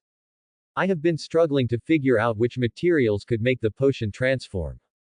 It wasn't until just now that your explanation made me realize that adding wormwood is an excellent choice. The stench in the potion will slowly become contained due to the astringent properties of the wormwood. But I now need a more peculiar materials that can change scent freely without altering the potion's properties." Snape pondered for a moment, then looked at Luke. Immediately, he gestured. A silver tin box suddenly flew out of the cabinet storing potion materials in the corner of the classroom. Inside the box, a shimmering herb lay quietly. Luke was slightly confused, and Snape explained. "This is polyjuice grass, a peculiar herb that grows in the Forbidden Forest. It possesses the very attributes you just mentioned." Snape's eyes swept over the potion before him, and a small silver knife flew into his hand. Subsequently, segment after segment of the herb was tossed into the potion. Under his stirring, the potion began to change toward a greenish-blue hue. Until a moment later, the potion completely turned transparent. Only then did Snape stop, saying flatly, "Take a look, is this what you need now?" After speaking, his expression was as if he had done something insignificant. Luke, meanwhile, sensed the power contained within the potion, made some subtle adjustments, and then demonstrated the result to Snape. "Professor, do you think this potion is satisfactory?" Snape stated that he only understood part of the principle behind it and could not judge it. Luke smiled knowingly and poured the potion into a crystal vial. He extended his acacia wood wand and lightly tapped the potion vial. The next moment, a ball of mist slowly spread out. Luke pointed at the mist and said, "Thanks to Professor Snape's assistance, this potion seems to be completely finalized." Snape was slightly confused but observed very carefully. Luke continued to explain. "I have named this potion the Phantasm Tracking Potion. As long as a wizard uses subtle means to cover the target with the mist, the target will emit a unique scent." Snape was still somewhat puzzled. Luke raised his hand and called out to Ron, who was nearby. "Ron, what is your favorite food?" Ron was startled, then replied, "I love gnawing on chicken legs." Luke nodded. The next moment, he pulled out a chicken leg from who knows where, and the fragrance belonging to the chicken leg merged into the ball of mist. The mist quickly dispersed and vanished. Snape felt it keenly. Ron, who was originally odorless, was now emitting a peculiar scent. Of course, this sensation was only due to the proximity of the crystal vial where Luke was standing. Luke handed the potion vial over. Snape's wand connected with the potion vial, and the next moment, that smell shot straight to the top of his head. It was the smell of roasted chicken. It was as if dozens of roasted chickens were crackling over a blazing fire, the rich, oily aroma filling the entire classroom. Ron was like a mobile furnace, radiating a steaming fragrance. Luke smiled and looked at Snape. "Professor, I believe you can perceive the uniqueness of this." Snape was immensely surprised. The effect of this potion far exceeded his expectations. Luke continued to explain. "Professor, the unique feature of this potion is that it can merge the target's habits with their favorite scent, making them completely unaware of the tracking scent on their body. Therefore, the target cannot easily get rid of the potion's tracking effect. However, in the eyes of the user, the target's scent will shine like a beacon. This is the uniqueness of the potion." He then boldly added with a smile. "That is to say, if it were Headmaster Dumbledore, we could extract the scent of sherbet lemon and attach it to him. If it were Professor Quirrell, we could completely adjust it into a garlic-scented tracking potion. Snape immediately bared his teeth, his face twitching slightly. Luke lightly waved his wand, pointed at the potion, and said, I added the scent of grass and flowers to it. That is a scent I quite favor. And if the owner of the scent itself does not possess the potion, they would be completely unable to detect this. Snape froze for a moment.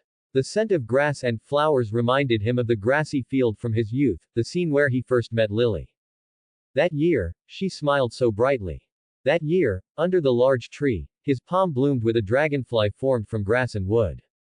Lily also made a flower bloom from her hand, and their friendship began that day. The corners of Snape's eyes moistened slightly as he sank into memory. Luke, realizing the situation, tactfully handed the potion vial over. The next moment, the extremely intense scent of grass and flowers exploded around Snape, magnified 100-fold. That overwhelming aroma completely pulled his memory back to that afternoon countless years ago. Lily. In the gloomy underground classroom. Professor Snape's lips unconsciously curved into a subtle yet imperceptible smile. Then, his expression quickly sobered, and he looked at Luke, his gaze also sweeping towards Harry's deep green eyes in the distance. Snapping back to reality, Professor Snape snorted coldly, then looked at Harry and said, Harry Potter, does helping a classmate give you scabs and slugs on your feet? Gryffindor loses another point. After speaking, he looked at Luke again. Come to my office after class, we can discuss ways to improve the magic tracking potion together. Of course, you can also ask me other questions. The young wizard's eyes were wide with surprise, but they dared not make a sound, fearing to anger Professor Snape. But in their eyes, there was reverence when they looked at Luke. Luke, this fellow, once again earned Professor Snape's appreciation with his peculiar abilities. This person, no matter what desperate situation he was in, seemed to be able to spark new hope. Hannah in the distance was also lost in thought. She thought, a formidable person like Luke might be the goal she was pursuing.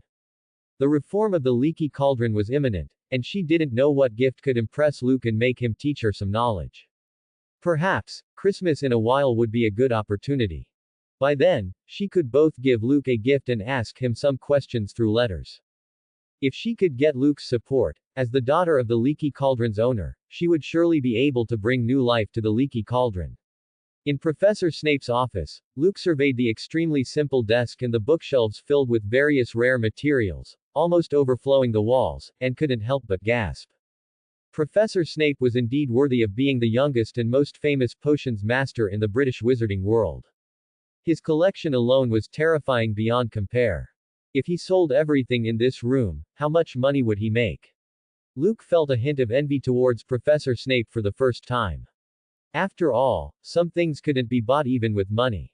Seeing Luke's envious gaze, a rare hint of a smile appeared in Professor Snape's eyes. In that smile, there was a sense of pride and recognition. Professor Snape pointed at the potion bottle in Luke's hand and said seriously, I believe the potion you have made has extremely special significance, and its uses should be extremely wide-ranging. This potion fully meets my collection standards. Name your price, I want the complete formula from you. Luke immediately shook his head. Professor Snape was silent for a moment, then said, Of course, it's human nature not to want to share. Any potion maker will have their unique formula. And your formula, because I participated with a hint of advice, is why I felt its unique charm. If you are unwilling to share, I naturally won't force it, but I suggest you use it cautiously to avoid unnecessary trouble. Luke continued to wave his hand, explaining, Professor Snape, I think you misunderstood my intentions. I mean, I don't need any reward or exchange. After all, if it weren't for your extensive knowledge, I would never have thought of Phantasmagoria grass as a material for this potion. What's more, the most important, swamp vine powder, was provided by Professor Sprout. That is to say, this potion was completely refined through the three of us. So this formula, Professor Snape, is rightfully yours. With that, Luke unhesitatingly picked up the quill nearby and wrote down the entire formula. At the same time, he even fully wrote down some of the tracking ratios and insights he had pondered over. What he had said earlier about tracking Dumbledore was not a joke. Given Headmaster Dumbledore's fondness for lemon sherbet, Luke believed that this extraordinary wizard, who had awed the entire wizarding world for a century, might not even notice it in a short time. Seeing Luke being so sensible, writing down his potion formula and offering it to him, the appreciation in Professor Snape's eyes grew even stronger. Luke, you are indeed a special child. Of course, you can ask me any questions you have. Luke smiled and nodded, then asked Professor Snape. I was previously looking at ancient dragon magic, and also some knowledge about the sacred and curses. I want to ask, if unicorn blood contains blessings, but after being forcibly stripped, it then contains a curse, then the physical attributes of this creature simultaneously possess both sacred and cursed powers, right? Professor Snape hadn't expected Luke to ask such a profound question right away. After a moment of contemplation, he nodded. Luke spoke again. Then the venom in the Acromantula's body has the same situation. The Acromantula's potent venom is extremely deadly, symbolizing death and destruction.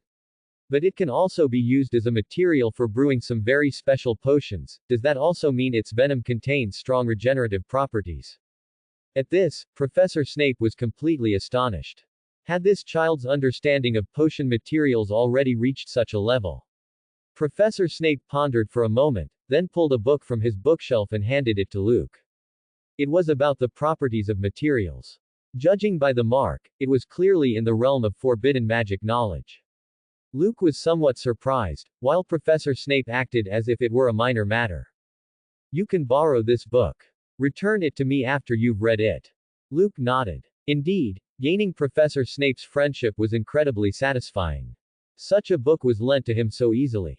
If he had to obtain it himself, without a note from Dumbledore or Professor McGonagall, he would never be able to enter the restricted section. Perhaps, even in the restricted section, there might not be such a unique copy. With the guidance and support of this knowledge, Luke had a premonition that Shyvana's dragon bloodline enhancement was close at hand. He had a strong grasp of how to proceed. Now, what he needed was how to obtain the materials from Acromantula and unicorns. As for the Forbidden Forest. At this moment, he observed Professor Snape, who was sitting at the table looking at his formula. Beneath his somewhat oily hair, the appreciation was utterly undisguised, it was a thirst for knowledge. Luke opportunely pulled out his alchemy grimoire. The next moment, the alchemy grimoire transformed into a simple stove, sparkling like stars. A clean crystal pot was placed on the stove, and Luke's hands, as if performing magic, continuously pulled out various ingredients from his pocket. Professor Snape's eyes widened instantly. What are you doing? Luke smiled slightly, then closed the large door behind him. Professor Snape, out of personal friendship, and in gratitude for your knowledge, as a young wizard passionate about cooking, I would like to present you with a unique delicacy. Before Professor Snape could stop him, Luke's fingers flew, his wand tracing countless elegant trajectories in the air. A supercharged stinky river snail rice noodles was instantly served, with 2 bombs, 2 pig trotters, and 4 tiger skin chicken feet added. The bowl of murky, strangely fragrant river snail rice noodles was placed before Professor Snape. Smelling that faint yet undeniable stink, Professor Snape was silent for a moment. He waved his wand, and the entire door seemed to be sealed with a barrier, keeping it safe and sound. What a joke. He, Professor Snape, had a reputation to uphold, didn't he? If other young wizards smelled this, how could he ever show his face again? Professor Snape stared intensely at Luke. Luke, I am pleased that you think of your professor when you encounter difficulties. But I strongly dislike your unauthorized actions. Speak, what do you want from me? Luke smiled slightly, revealing his white teeth. I want you to inform Hagrid to take me for a stroll in the Forbidden Forest. I heard there are many magical herbal plants in the Forbidden Forest, perhaps they will help my herbology and potion-making skills. Luke silently thought, collecting magical creature materials should also count. The 6th floor of the castle. The huge stone statue with an eagle's head and a lion's body spoke, password. Snape said with a hint of disdain. Sherbet lemon. The enormous stone statue immediately shifted from its original position, revealing a large spiral staircase. Snape entered and arrived at the headmaster's office. Albus Dumbledore, wearing his half-moon spectacles, was intently perusing some ancient magic books. Seeing Snape enter, Dumbledore immediately smiled. Oh, Severus, you're here. I haven't seen you for days. What have you been busy with recently? Severus Snape immediately rolled his eyes, walked over to Dumbledore, and said, I have a special potion to show you. Dumbledore immediately became interested. For you to call it a special potion, it must be quite extraordinary. However, the moment Dumbledore took the potion, his elder wand lightly tapped it, and the next moment, mist spread out. Dumbledore's long fingers lightly touched the mist, then he withdrew his fingers and subtly extended his tongue to taste it. Oh, a very unique taste. It contains powdered swamp vine roots, and an infusion of wormwood. Is this shifting herb? What a peculiar combination. Severus, I must say, your potion mastery is becoming more and more exquisite. While it may not be the most top-tier potion-making method, the scent derived from this combination is indeed uniquely outstanding. Snape immediately grimaced, wanting to say something but holding back. Then, pointing to the potion, he said, this is a new, extremely peculiar tracking potion. And it was made by Luke Graves from Hufflepuff House, a first-year student. Although Sprout and I were slightly involved, this potion was undoubtedly primarily created by that child. Dumbledore's eyes showed surprise, but not overly exaggerated. He immediately smiled at Snape, saying, it seems that child is indeed exceptionally gifted. Snape couldn't help but sniff, then looked at Dumbledore beside him. Have you also tasted that thing Luke made called river snail rice noodles? Dumbledore smiled slightly. Severus, I can sense a fresh taste from you. It seems you are getting along very well with our young wizard. However, I still hope you can maintain sufficient patience with Harry as well. Snape snorted coldly, saying very impolitely. With all due respect, Principal. Harry's intelligence is not enough to appreciate the beauty of potions. And he is just like his father, extremely arrogant and annoying. Dumbledore smiled slightly, then stared directly at Snape and said, but from your words, I sense a hint of insincerity. Why did you ask me then to do everything possible to protect him? Severus Snape, like a cat whose tail had been stepped on, instantly bristled. He completely wrapped himself in his black robe, reflecting a creature's defensive instinct like a large bat. Shut up, Dumbledore. You promised me. These matters will not be brought up again. Dumbledore immediately laughed. Severus, you've seen it too, haven't you? That child's eyes are exactly like lilies. Even if Severus Snape was unwilling to recall, within a short period, memories repeatedly brought up by Harry, Luke, and Dumbledore, uncontrollably flashed back to that morning filled with the scent of fresh grass. Then, Snape's eyes sharpened, and the next moment, he waved his wand, and an inexplicable magical aura surged. Severus regained his original expression. Dumbledore gently pursed his lips. Even for her, can you completely block your emotions with occlumency? It has been truly hard on you all these years. Dumbledore continued speaking without hesitation. And Snape's mouth twitched, finally unable to resist speaking. Dumbledore. I don't want to dwell on this matter too much. I just think that Luke Graves is indeed a prodigiously talented child. I hope he can receive proper guidance, otherwise his future might be concerning. Dumbledore immediately nodded. Whether it was for Harry's guidance or Luke's astonishing talent, Dumbledore maintained a very subtle attitude. He had seen too many excellent young wizards, especially children like Tom. So, when teaching, he always carried a scrutinizing gaze. Hearing Snape say this, Dumbledore suddenly became curious. I've never seen you show such keen interest in any other young wizard. Snape snorted coldly. It's just that this Luke is indeed very talented. And by the way, I lent him a book. Then, Snape's wand lightly tapped his temple. A strand of silver light, like a wisp of hair, was drawn from his mind and fell into the smooth, bright pensieve beside him. I thought you might want to take a detailed look at all my memories concerning Luke. After an immersive experience, Dumbledore beside him immediately laughed. I wonder, is there something you noticed? Snape looked at Dumbledore in confusion.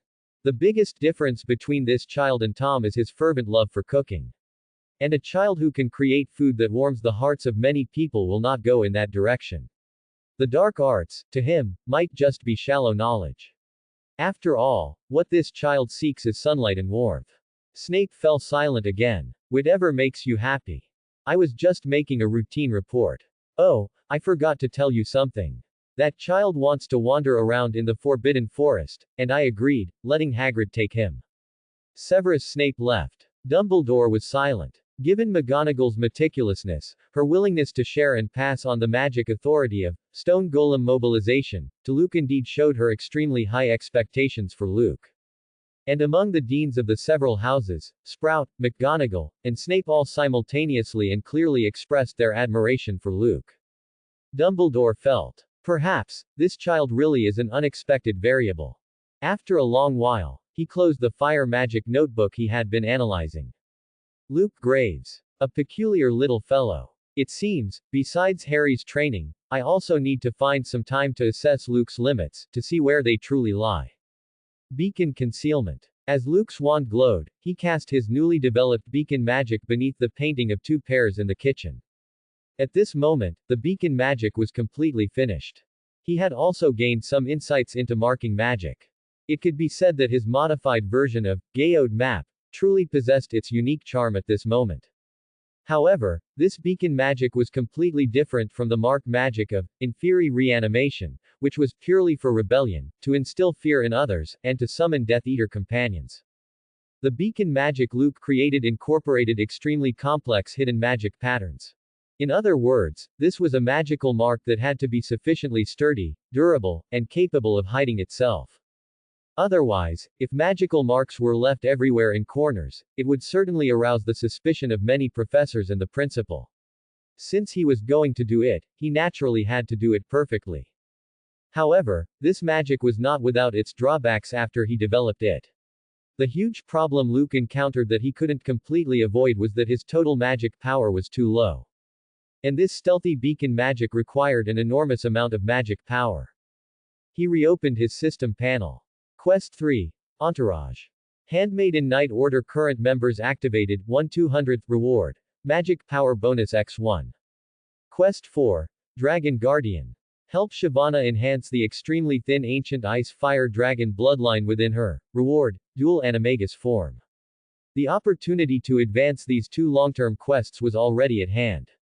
Whether it was the magical creature characteristics required for the Handmaiden Knight Order activation, or the new life and destruction characteristics needed to help Shyvana enhance her ancient dragon bloodline, all needed to be found from magical creatures.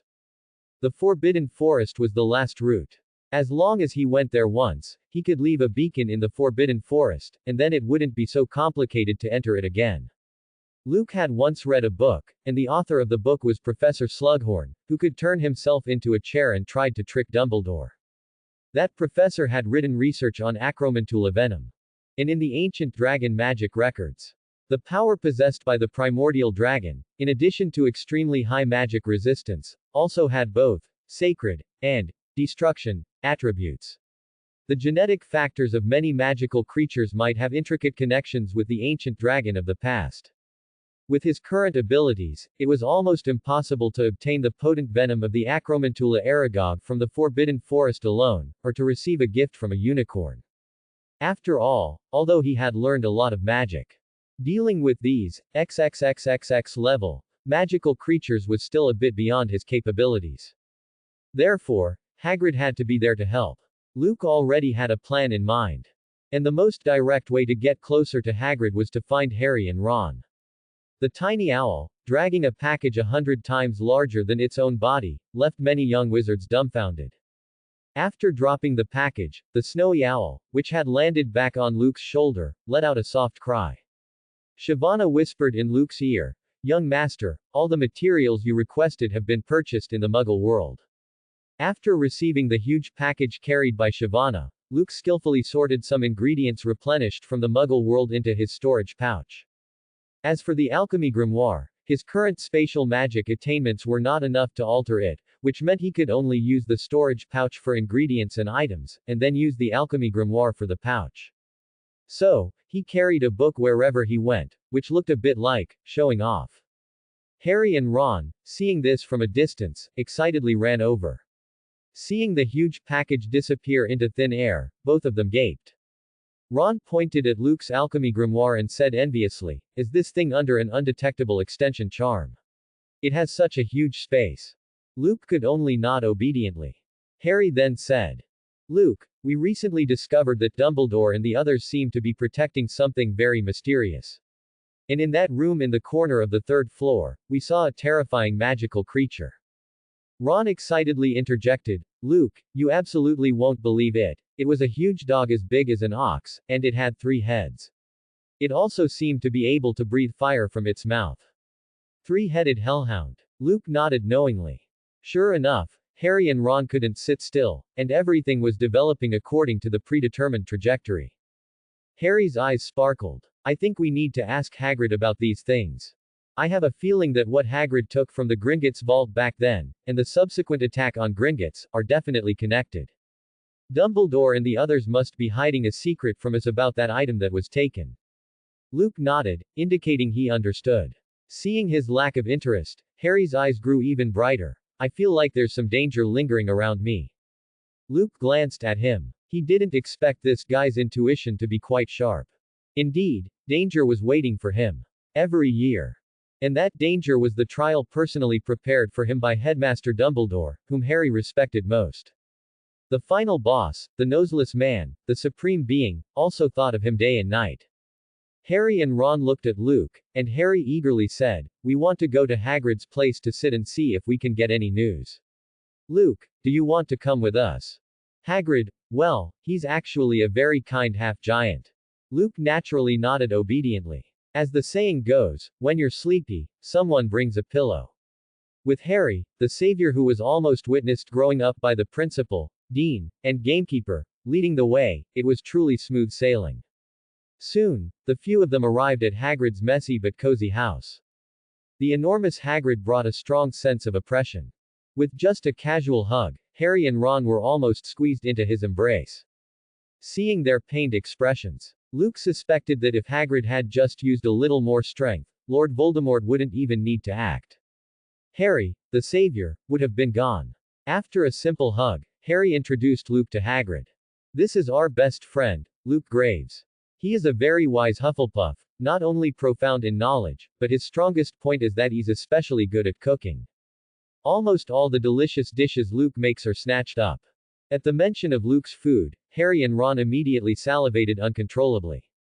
Hagrid, holding rock cakes, his eyes suddenly lit up. What? Luke, you also like cooking?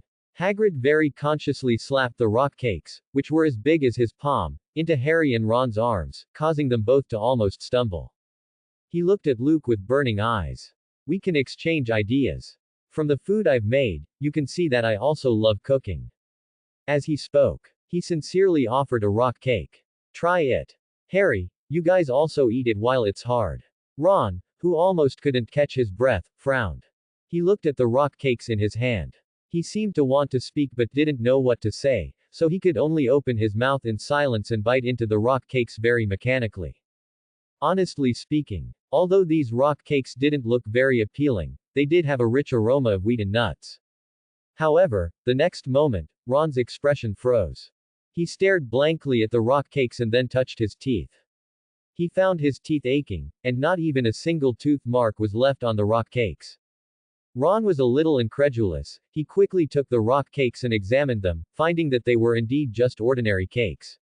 So he held the cake against his kneecap, trying hard to break it in half. Perhaps these rock cakes were only hard on the outside and soft on the inside. However, Ron used all his strength but couldn't break the rock cakes. Instead, the hard cake cut his tiger's mouth, making it ache. Disbelieving, he took another fierce bite, almost breaking his teeth. Looking at the rock cakes, which were as hard as steel, Ron fell into contemplation. Harry, who was beside him, saw Ron's predicament and was almost startled into a cold sweat by the hardness of the rock cakes. However, seeing Hagrid looking over with enthusiasm, Harry could only hold the edge of the rock cakes, picking off crumbs bit by bit with his teeth, attempting to soften the cakes slightly with saliva. Of course, he was still a bit mistaken, he still couldn't chew it. Hagrid looked at Harry's appearance and immediately said with a disappointed expression. Harry, you and Ron are both men. Men should eat like men. Gryffindor is always brave and unyielding. Why are you two acting so effeminate when eating a rock cake? Harry couldn't hold back. Don't you know how hard this thing is? However, after a perfunctory greeting, Hagrid's gaze returned to Luke. Who told Luke he was skilled in cooking? This simply hit Hagrid's sweet spot. As the keeper of keys and grounds at Hogwarts and the gamekeeper of the Forbidden Forest, Hagrid's only usual pastime was gardening, cooking, and then raising and observing magical creatures. Now that he heard of a like-minded companion, even though Luke was only a first year, it made him extremely happy. If his feelings for Harry were a kind of wonderful closed-loop feeling, having watched Harry grow up from a baby, then with Luke, he found the goal of a close friend. So at this moment, he explained to Luke with exceptional enthusiasm. I put a lot of nuts in these rock cakes, and I paid great attention to the heat when baking them, which is why they come out so fragrant. Normally, when I occasionally hunt wild game in the Forbidden Forest, cough cough. Hagrid suddenly closed his mouth and coughed. When I patrol the Forbidden Forest, I often bring rock cakes. They are not only easy to preserve but also last a long time, making them a very good snack. Saying that, Hagrid took his own rock cakes and put them in his mouth. He crunched them loudly. See, they're crunchy, truly wonderful. Luke carefully looked at the rock cakes in front of him, which were larger than his face, with only curiosity in his eyes.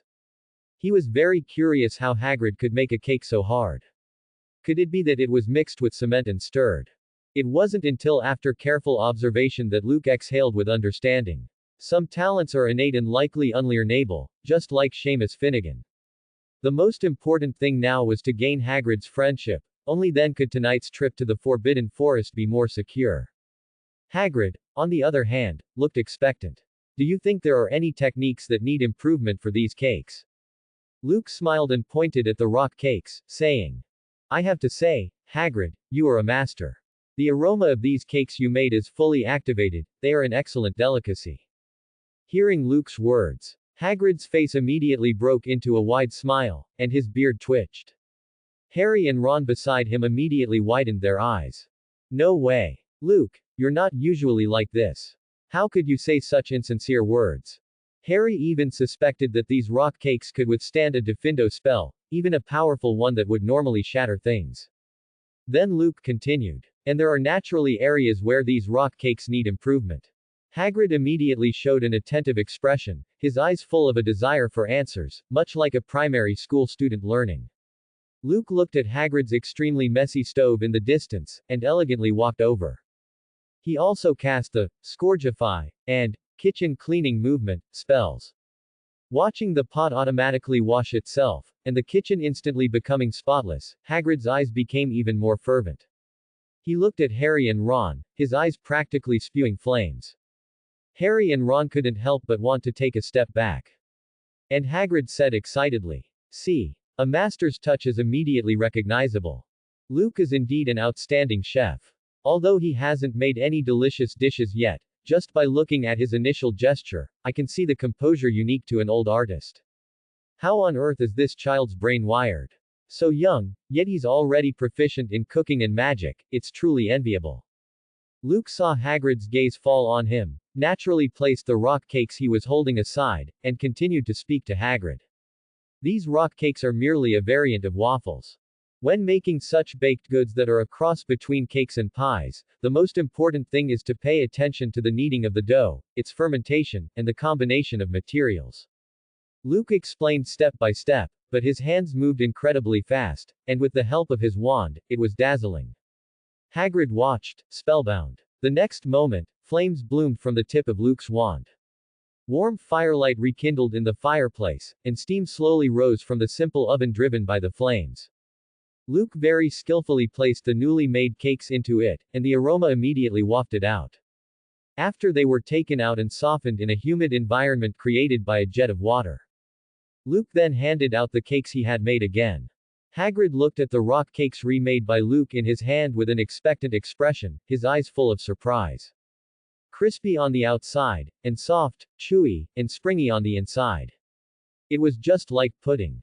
Trembling and filled with an alluring aroma. He put it in his mouth, and the next moment, a look of satisfaction appeared on his face. Fragrant, it's truly too fragrant. Compared to Luke, what he made was just a monstrosity. Harry and Ron beside him had eyes full of anticipation. Luke, could you let us try some too? Harry and Ron threw down their shields in their hands like lightning. Enjoying the delicious food, the eyes of the few people present were filled with happiness. Hagrid was a little excited as he ate. This was truly too delicious. This reminds me of my mother's cooking. As he spoke, he became tearful and immediately pulled out a giant handkerchief, like a dish rag, and blew his nose. Luke was somewhat speechless. However, Hagrid worked hard to compose himself and continued. Now I truly understand your culinary skills, Luke. You must show me a meal made exclusively by you. I want to learn how to cook from you. Hagrid's eyes were burning, his gaze utterly determined. Harry and Ron, who were nearby, immediately brightened when they heard Hagrid's words. It had been many days. That fellow Luke had been neglecting his duties and doing nothing all day. It was nothing but studying, studying, studying. Had he forgotten his primary job as a chef? So many hungry young wizards were waiting for him to produce delicious food, yet Luke was selfishly reading those boring books on the side. How could he treat them like this? Harry and Ron, whose appetites had long been whetted, now felt that the rock cakes made by Luke in front of them were completely insufficient to satisfy their stomachs. If only they could have a feast here. It would be worth it, even if they violated the school's curfew for late-night snacks. However, Luke said to Hagrid, "Your request isn't too difficult, but unfortunately, I came here because I have something I need to do." Hagrid was immediately surprised, while Harry and Ron craned their necks. "Wait, didn't you come with the two of us to Hagrid's place to gather information? How did the investigation suddenly turn into you having business with Hagrid?" Moreover, the conversation was completely led by Hagrid, making it impossible to ask anything useful. Luke took out the note written by Snape, handed it to Hagrid, and continued. "While I was discussing potion making with Snape, I realized there are some unique herbs in the Forbidden Forest.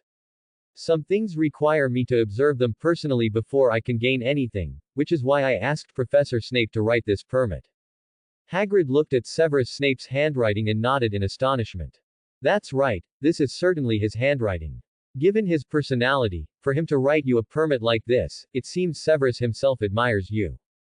Hagrid's gaze subtly swept over the three of them. Harry and Ron frowned upon hearing this. So, this Luke had already become friendly with that venom-spitting Professor Snape. Why was the gap between people so large? Since Snape agreed to it, then this matter is absolutely no problem. Hagrid frowned slightly. "However, if we go to the Forbidden Forest, how will I get to taste your cooking? I really can't wait. I would be very happy if I could learn a few tricks from you." It was clear that Hagrid's desire to learn was extremely sincere. Luke looked around Hagrid's hut, noticing various ingredients, and then looked outside where many large pumpkins, spinach, and other vegetables were planted in the ground. It seemed a large portion of Hogwarts' vegetable supply was grown directly by Hagrid himself. Luke was full of praise for Hagrid's farming skills. Because he had also grown quite a few vegetables himself at Graves Manor. Hearing this, Hagrid immediately opened up. When it came to growing vegetables, that was his specialty. And hearing that Luke could actually follow his line of thought and even offer suggestions, Hagrid was amazed. "No way, Luke. You know how to farm too." Ron, standing nearby, couldn't help but complain. His family's the Burrow also had a vegetable patch. However, at Ron's age, all he could think about were the annoying gnomes that occasionally popped out of the ground trying to rush into the house.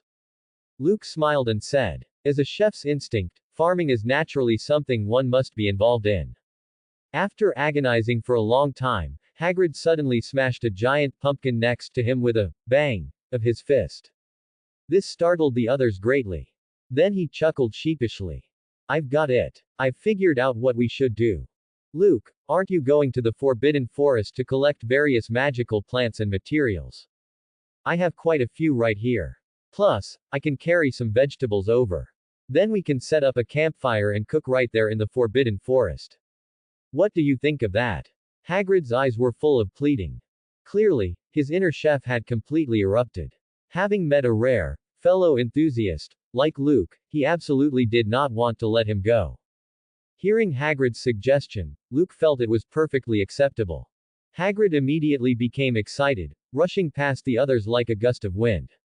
A moment later, he ran up to Luke as if presenting a treasure. "Look, these are the dried vegetables I usually collect. These are mushrooms unique to the Forbidden Forest. Oh, right, and this is stoat jerky." Hagrid continuously displayed various ingredients, then, with an embarrassed look, he pulled out a pile of things he considered junk.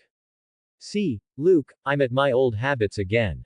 This is a Thunderbird feather, this is Thestral feather bone and mane hair, and this is. Hagrid continued showing the materials. If you don't mind them, I'll give them all to you. Hagrid scratched his head. Even sitting down, he was still as tall as a mountain. Luke's eyes, however, lit up. Effortlessly obtained. Just by gaining a little favor from Hagrid, Hagrid actually gave him so many treasures. Although these things seemed worthless to Hagrid, he clearly didn't understand how important magical creature materials were to Luke. Moreover, these materials were extremely good hard currency, even in the wizarding world. It could be said that Hagrid, guarding the treasure trove that was the Forbidden Forest, was sitting on a mountain of treasure without realizing it. Perhaps this was precisely why Hagrid could earn Dumbledore's absolute, life-entrusting trust. Of course, keeping secrets was an exception. Having the physique of a half-giant likely made Hagrid's mouth as loose as the drawstring of cotton trousers. Meanwhile, Ron, hearing that Luke had accepted Hagrid's invitation for a campfire midnight snack, and that they were going to cook in the Forbidden Forest, was practically scratching his ears in anxiety. He turned to Harry, his eyes filled with despair. Harry, we too can follow them, right? Although Harry didn't want to miss Luke's delicious food either, seeing Hagrid shaking his head like a rattle drum, he had no choice but to give up the idea. Snape's permit looked like the size of a toothpick in Hagrid's hand, but Hagrid's meaning was already very clear. No permission. There was no way the two of them were getting in. Ron stared intently at Luke, and seeing no reaction, he turned back to Hagrid, attempting to persuade him. Actually, Hagrid, think about it, cooking in a place as unsafe as the Forbidden Forest, how dangerous is that? How about, we talk about it after you come out? However, Hagrid, having clearly set his goal, shook his head. Ron, you don't know, after I made that suggestion just now, I honestly called myself a genius. There are so many delicious things to eat in the Forbidden Forest, we can gather materials right there. You have to know that only the freshest ingredients can make the most delicious food. Ron was completely numb. Was that what he meant? With the food Luke makes, can you eat it all by yourself? Luke looked at the somewhat anxious Ron, genuinely wanting to laugh. However, there was absolutely no need for Ron to follow him to the Forbidden Forest right now. After all, Harry and Ron still had a lot of trouble to get into later, and the Forbidden Forest was completely unavoidable for them. When the time comes, Hagrid can take them again. Wouldn't that be much better? He was going tonight with the goal of collecting things, and with Harry the Savior present, it might trigger some passive plot events. So Luke turned to look at Harry, signaling him to help persuade Ron. Harry understood Luke's meaning. Although he also wanted to go, seeing that Luke had assigned him such a difficult task, he immediately stood firm. Ron really couldn't follow now. But where should he start persuading him? Just as Harry was at a loss for where to begin, Hagrid continued. There are many dangers in the Forbidden Forest. Luke has serious business to attend to. Besides, I'd be lucky to protect one person. Don't come adding to the trouble. Whether it's the Centaur tribe or other strange magical creatures inside the Forbidden Forest, they are all dangerous. Moreover, Hagrid hesitated, his rough old face even turning a bit red. And there's also a bunch of small spiders in the Forbidden Forest. They are truly a bit difficult to deal with. It has to be said that Hagrid's aesthetic sense was a bit too advanced. For those Acromantula, the fact that Hagrid could describe them as difficult to deal with was truly something. Ron, who had been bouncing around excitedly, suddenly shivered the moment he heard spiders, then looked at Hagrid with a face full of disbelief. Are you saying there are spiders in the Forbidden Forest? Hagrid scratched his head awkwardly. Indeed, there is quite a large group of them. Seeing that Ron was starting to waver, Harry, under Luke's encouraging gaze, gestured toward Ron and said, Yes, spiders. The kind with lots of fuzz on their bodies and sharp pincers. They look really disgusting. Ron shivered again. Even the rock cakes in his hand didn't smell appealing anymore, and a hint of fear appeared in his eyes. But seeing the gazes from the three of them, Ron forced himself to calm down. Aren't they just a bunch of little spiders? Hagrid, I think you might be right. The Forbidden Forest is so dangerous. You absolutely must protect Luke well. It's too risky this late at night. Luke's safety is the most important thing, don't you think? Seeing Ron's slightly cowardly tone, the others held back their laughter, nodding while suppressing their smiles. Ron, you are right. Ron swallowed. The animals he feared most in his life definitely included spiders. Moreover, based on Hagrid's assessment, he knew how terrifying those spiders were. How savage must something be if Hagrid described it as unfriendly and difficult to provoke? Ron, whose mind was flashing with bloody and goosebump-inducing images, couldn't help but shiver, then looked firmly at the three of them. I think, perhaps, we don't need to eat this meal after all. Hagrid, if you can manage to eat it, go ahead and eat. Although Ron was extremely reluctant to leave, he absolutely did not want to be deep inside the Forbidden Forest late at night, accompanied by those strange things. Hagrid, Harry and I have something to do, so we'll leave first. Besides, it's almost time for curfew, and we can't hang around here anymore. Hagrid nodded in relief, then took out a large pile of his stored rock cakes. As the biscuits knocked against each other, the sound of steel seemed to ring out. He was seen holding the stack of biscuits and stuffing them into Harry's and Ron's hands respectively. Take plenty back to eat. You two can't waste something this delicious. You're growing right now, so you must supplement your nutrition. Saying that, he solemnly placed the remaining rock cakes made by Luke into his backpack. Harry and Ron exchanged a look, their eyes full of despair. Seriously, were Hagrid's rock cakes really meant for human consumption? After eating the rock cakes made by Luke, looking at Hagrid's biscuits, Ron even felt an impulse to die. Harry probably wasn't doing much better. The two of them, like brothers in misfortune, headed toward Hogwarts Castle under Hagrid's continuously concerned gaze.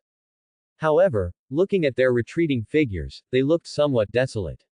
Night was the protective color of the Forbidden Forest. The entire Forbidden Forest was dark and mysterious, with strange vines and small fruits occasionally emitting peculiar glows. The whole environment appeared dreamy and kaleidoscopic.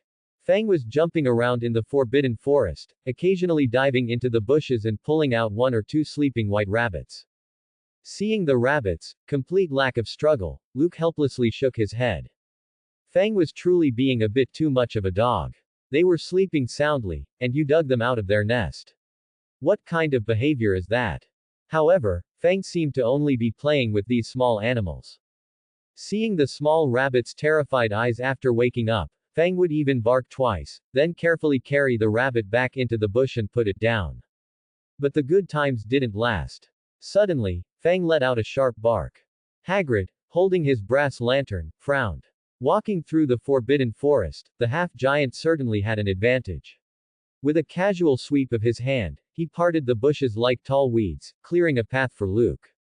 Hagrid's frown deepened, and he turned to Luke and said, "There seems to be something different happening. Fang never barks like that when there's no danger. There seems to be trouble ahead. Luke, stay close behind me and don't wander off." Seeing Hagrid's expression, Luke was slightly startled and immediately drew his acacia wood wand. The tip of the wand emitted a bright light, temporarily overshadowing the glow of Hagrid's brass lantern. Hagrid gave Luke a grateful look, then strode toward the direction of Fang's frantic barking. When the two approached the area, the brass lantern in Hagrid's hand suddenly shook. Is this a unicorn? How did it get hurt? Under the moonlight, Hagrid frowned deeply. Luke, meanwhile, saw a peculiar creature, shaped like a stag, its mane shimmering with silver-white radiance, and a spiraling horn pointing skyward from its head, crystal clear, dreamlike, and illusory. Only, at this moment, it was lying on the ground. A pool of mercury-like blood flowed from its abdomen, shimmering with an eerie magical glow. It was clearly taking in less air than it was letting out. Hagrid half knelt on the ground, trying to check its condition. The faintly dimmed eyes of the wailing unicorn slowly turned toward them. Seeing Hagrid, a trace of pride made it stubbornly turn its head away. This made Hagrid instantly hesitant. As a partial expert on magical creatures, he naturally understood some of the unicorn's habits. Although unicorns do not live alone, their population is actually not large. The unicorn's unique sacred nature, along with its blood and horn, are extremely precious magic materials. It is just that this group has a strange quirk. besides members of their own species. When unicorns interact with human wizards, they only accept the purest virgins. As for the touch of other creatures, that is completely unthinkable. Hagrid was immediately caught in a dilemma, thinking to himself, what is the situation with this unicorn now? And it is still so stubborn. Is it rushing to die? Luke, standing nearby, became slightly nervous, thinking this was bad. Could it be such a coincidence, picking a good day, and running into Lord Voldemort out hunting to replenish his energy? Based on his speculation, the one who could strike at the unicorn at this time should be Mr. Lord Voldemort with the garlic head.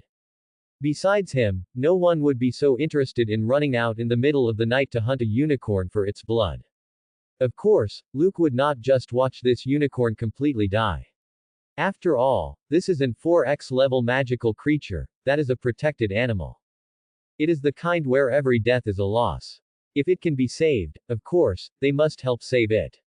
However, unlike Hagrid's concerns, what Luke was thinking about was how to help the unicorn.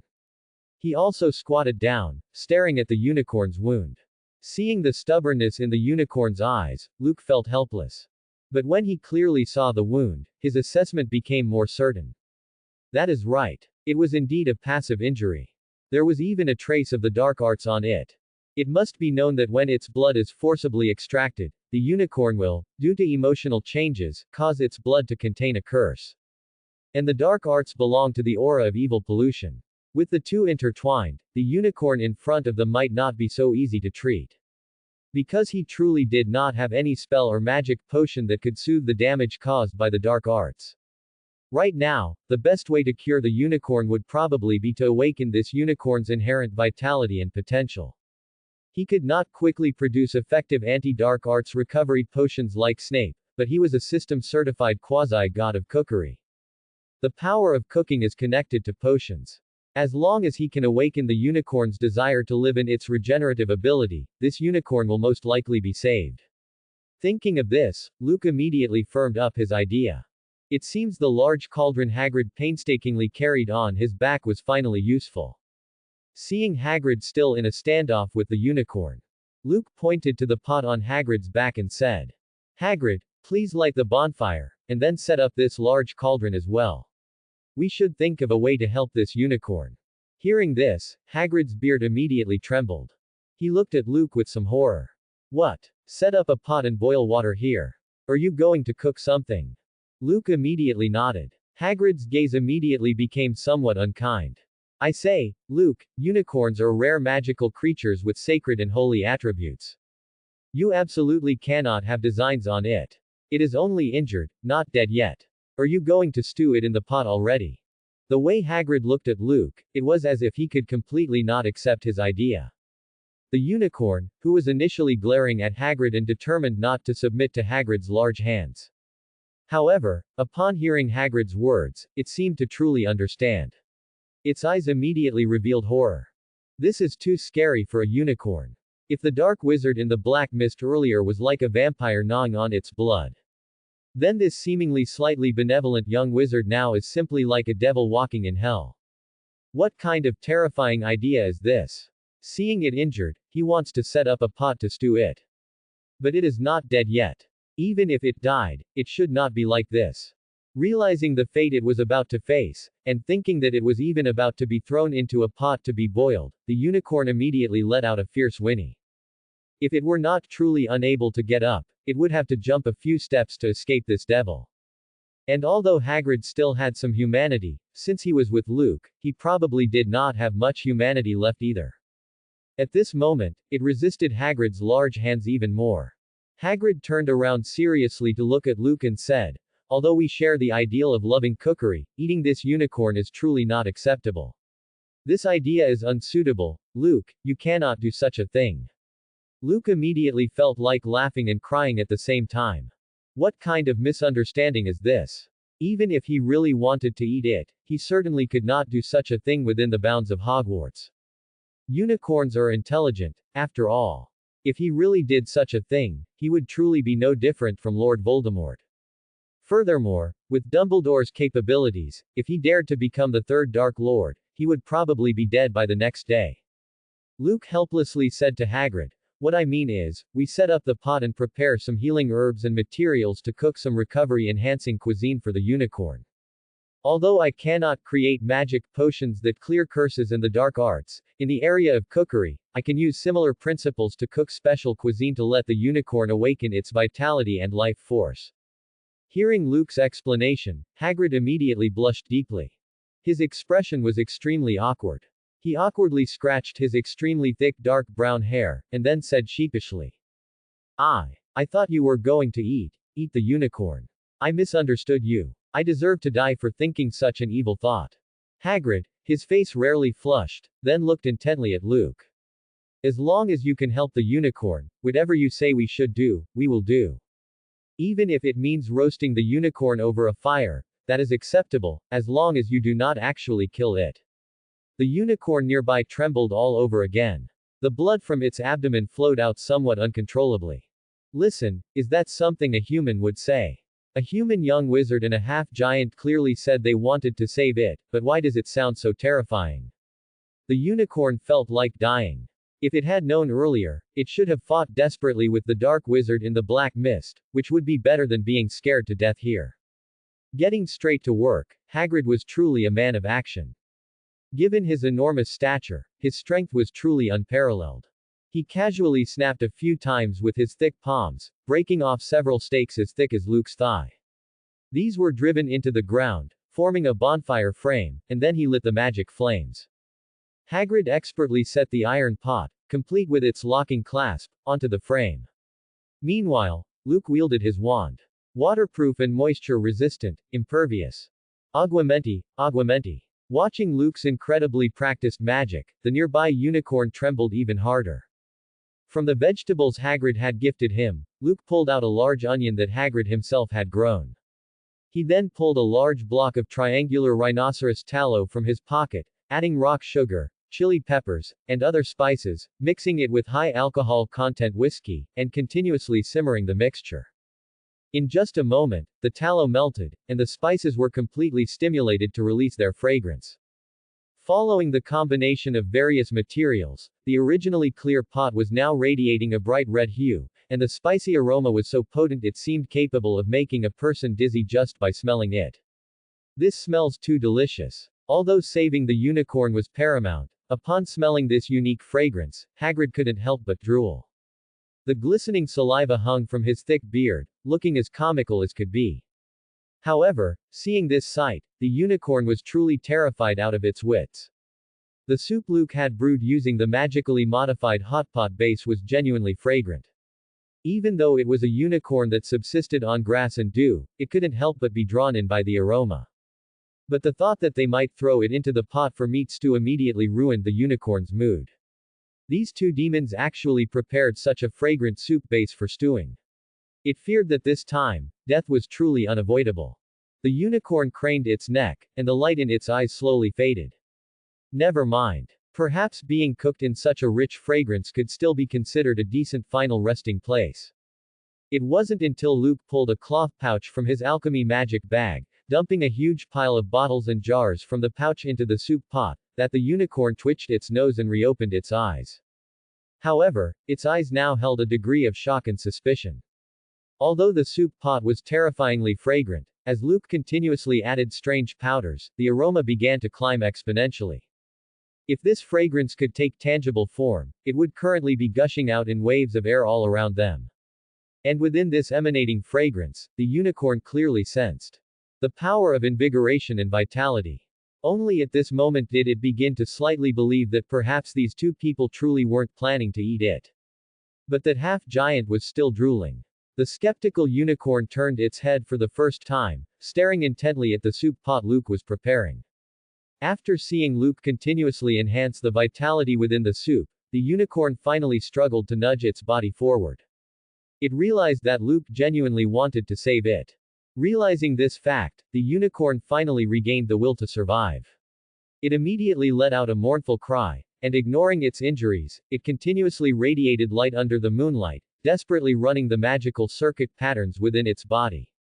Immediately, its horn, which resembled jade, ring after ring of light illuminated, much like a synchronized signal tower operating at full power. Buzz. Buzz. Buzz. The horn flickered with unstable light. Luke seemed somewhat surprised. What was this unicorn trying to express?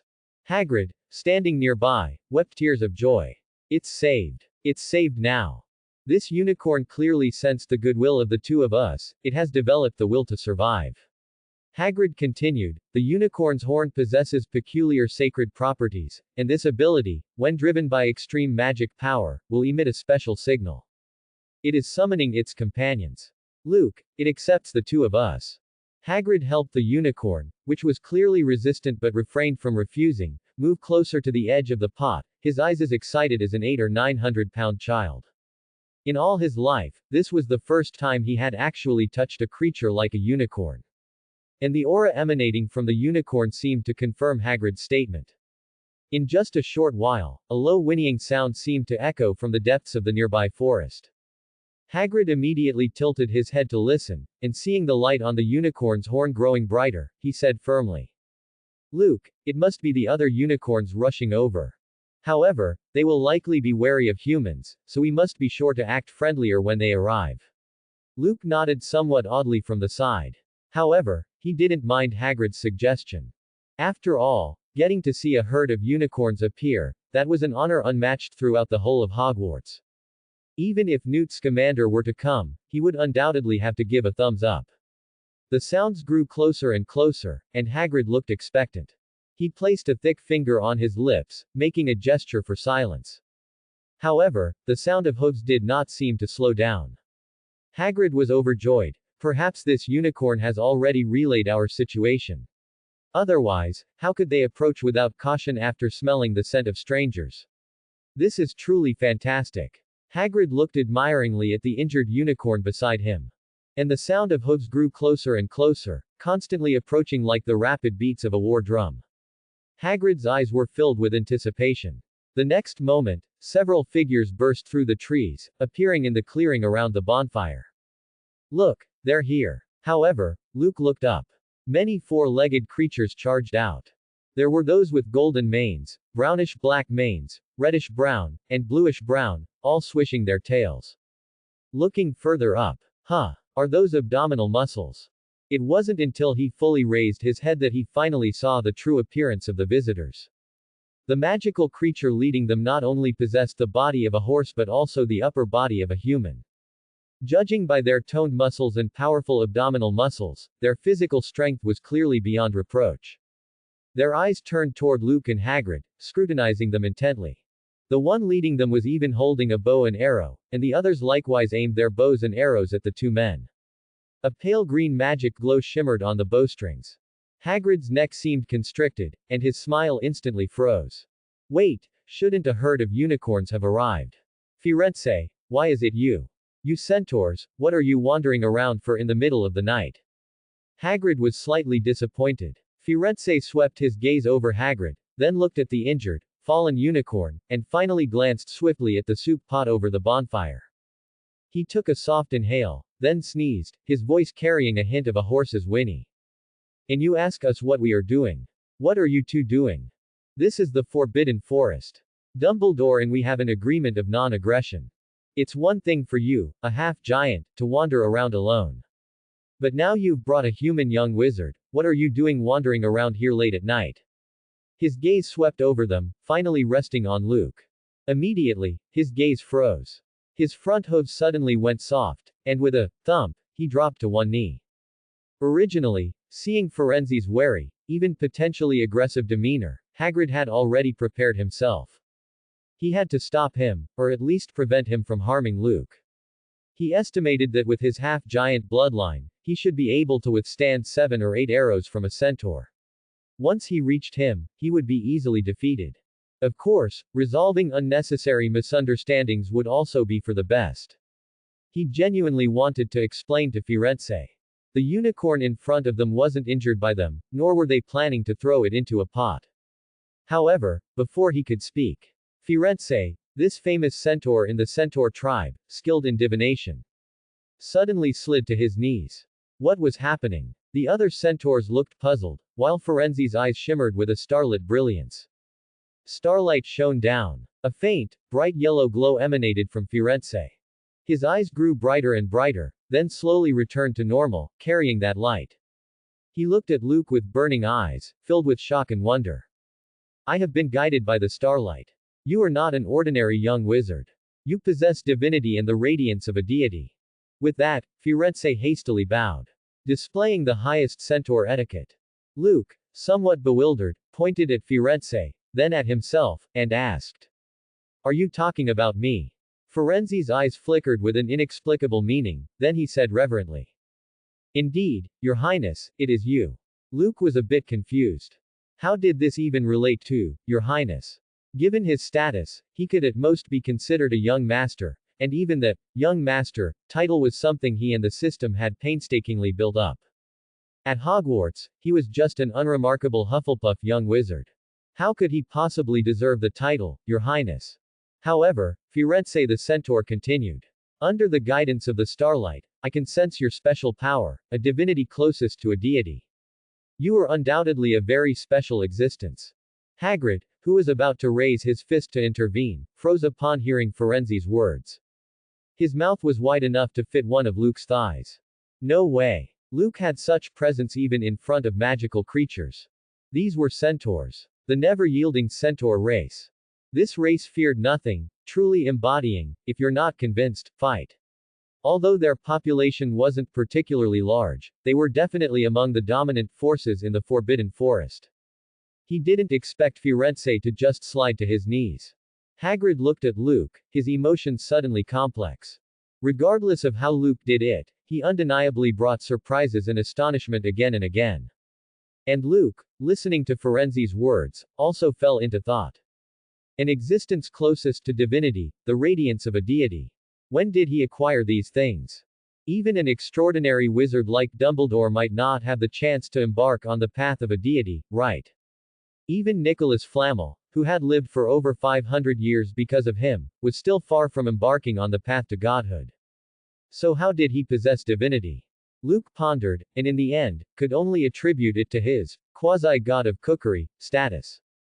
Perhaps, a quasi-god of cookery was also a god. Unable to explain it, Luke could only think this to himself. Firenze, however, looked reverent and approached with the other centaur warriors. Hagrid had a headache, but seeing Firenze and the others put away their bows and arrows, he hurriedly pointed at the unicorn and said, It was attacked by an unknown dark wizard, and we want to save it. Hagrid pointed at the soup pot. The rich aroma was impossible to suppress. Firenze sniffed again, his eyes revealing understanding. As expected of a man with divine power, the aroma emanating from this soup pot is too enticing. Not only the scent, but I also sense the power within it. Then, he pulled out a small parcel from the quiver on his back. Upon opening it, a thumb-sized fruit, emitting faint starlight, appeared in his palm, which was covered in bristles on the back of his hand. Hagrid looked at the fruit, keenly realizing its extraordinary nature. And the several centaur warriors behind him immediately grew anxious. Firenze. Are you crazy? That's a starlight sacred fruit. A sacred relic of our tribe. Although you have the right to keep this one, you absolutely do not have the right to use it. Firenze glared at them coldly, then actually offered the fruit with both hands to Luke. Your Highness, you should have dominion over this fruit. The starlight power it contains can bring about an extremely powerful magical breakthrough, and it can also heal most injuries. Please accept Firenze's homage. Firenze sincerely offered the fruit. Luke was slightly stunned. The moment he touched the fruit, the magical fluctuations it emitted immediately made him realize its uniqueness and rarity. No wonder those centaur warriors were so nervous. Seeing Luke accept the fruit, Firenze immediately showed a joyful expression and bowed again. The several centaur warriors looked at each other, then were given a cold stare by Firenze. Bright yellow light bloomed and connected with them, they seemed to see something extraordinary. Then, one by one, they looked at Luke with even more respect than Firenze. Your Highness, please. Although Luke was a bit overwhelmed by this Chunabue-like scene, he indeed needed this item to treat the unicorn right now. Regardless of its preciousness, saving a life was always good. He threw the starlight fruit into the soup pot. A chain reaction seemed to be triggered in the soup pot. Aura of healing, sanctity, vitality, and awakening burst forth. The originally fiery red spicy pot was now adorned with silver light as it churned. The aroma became even more terrifying, spreading out like a wave of chi in all directions. The aroma was rich. The centaurs behind him all showed intoxicated expressions, as if they had received some wondrous gift. Firenze praised and savored the wonderfulness in the rising steam. His respect for Luke increased once more. Although Hagrid was incredibly tempted, seeing the equally eager unicorn next to him, he immediately wanted to help it get a little closer. After all, the aroma emanating from the soup pot was clearly making the unicorn's spirit recover at a visible rate. Clip clop clip clop. From the distance of the forbidden forest, another sound of hooves came. Hagrid smiled as he saw the unicorn's horn shine a little brighter than before. He hadn't expected the centaur Firenze and his group to intrude earlier, and now hearing the commotion again, it must undoubtedly be the unicorn's kin. Hagrid rubbed his hands excitedly and said to Luke, "I misjudged just now, but this time it's real. The unicorns are here." Thanks for watching. Please subscribe and support our channel.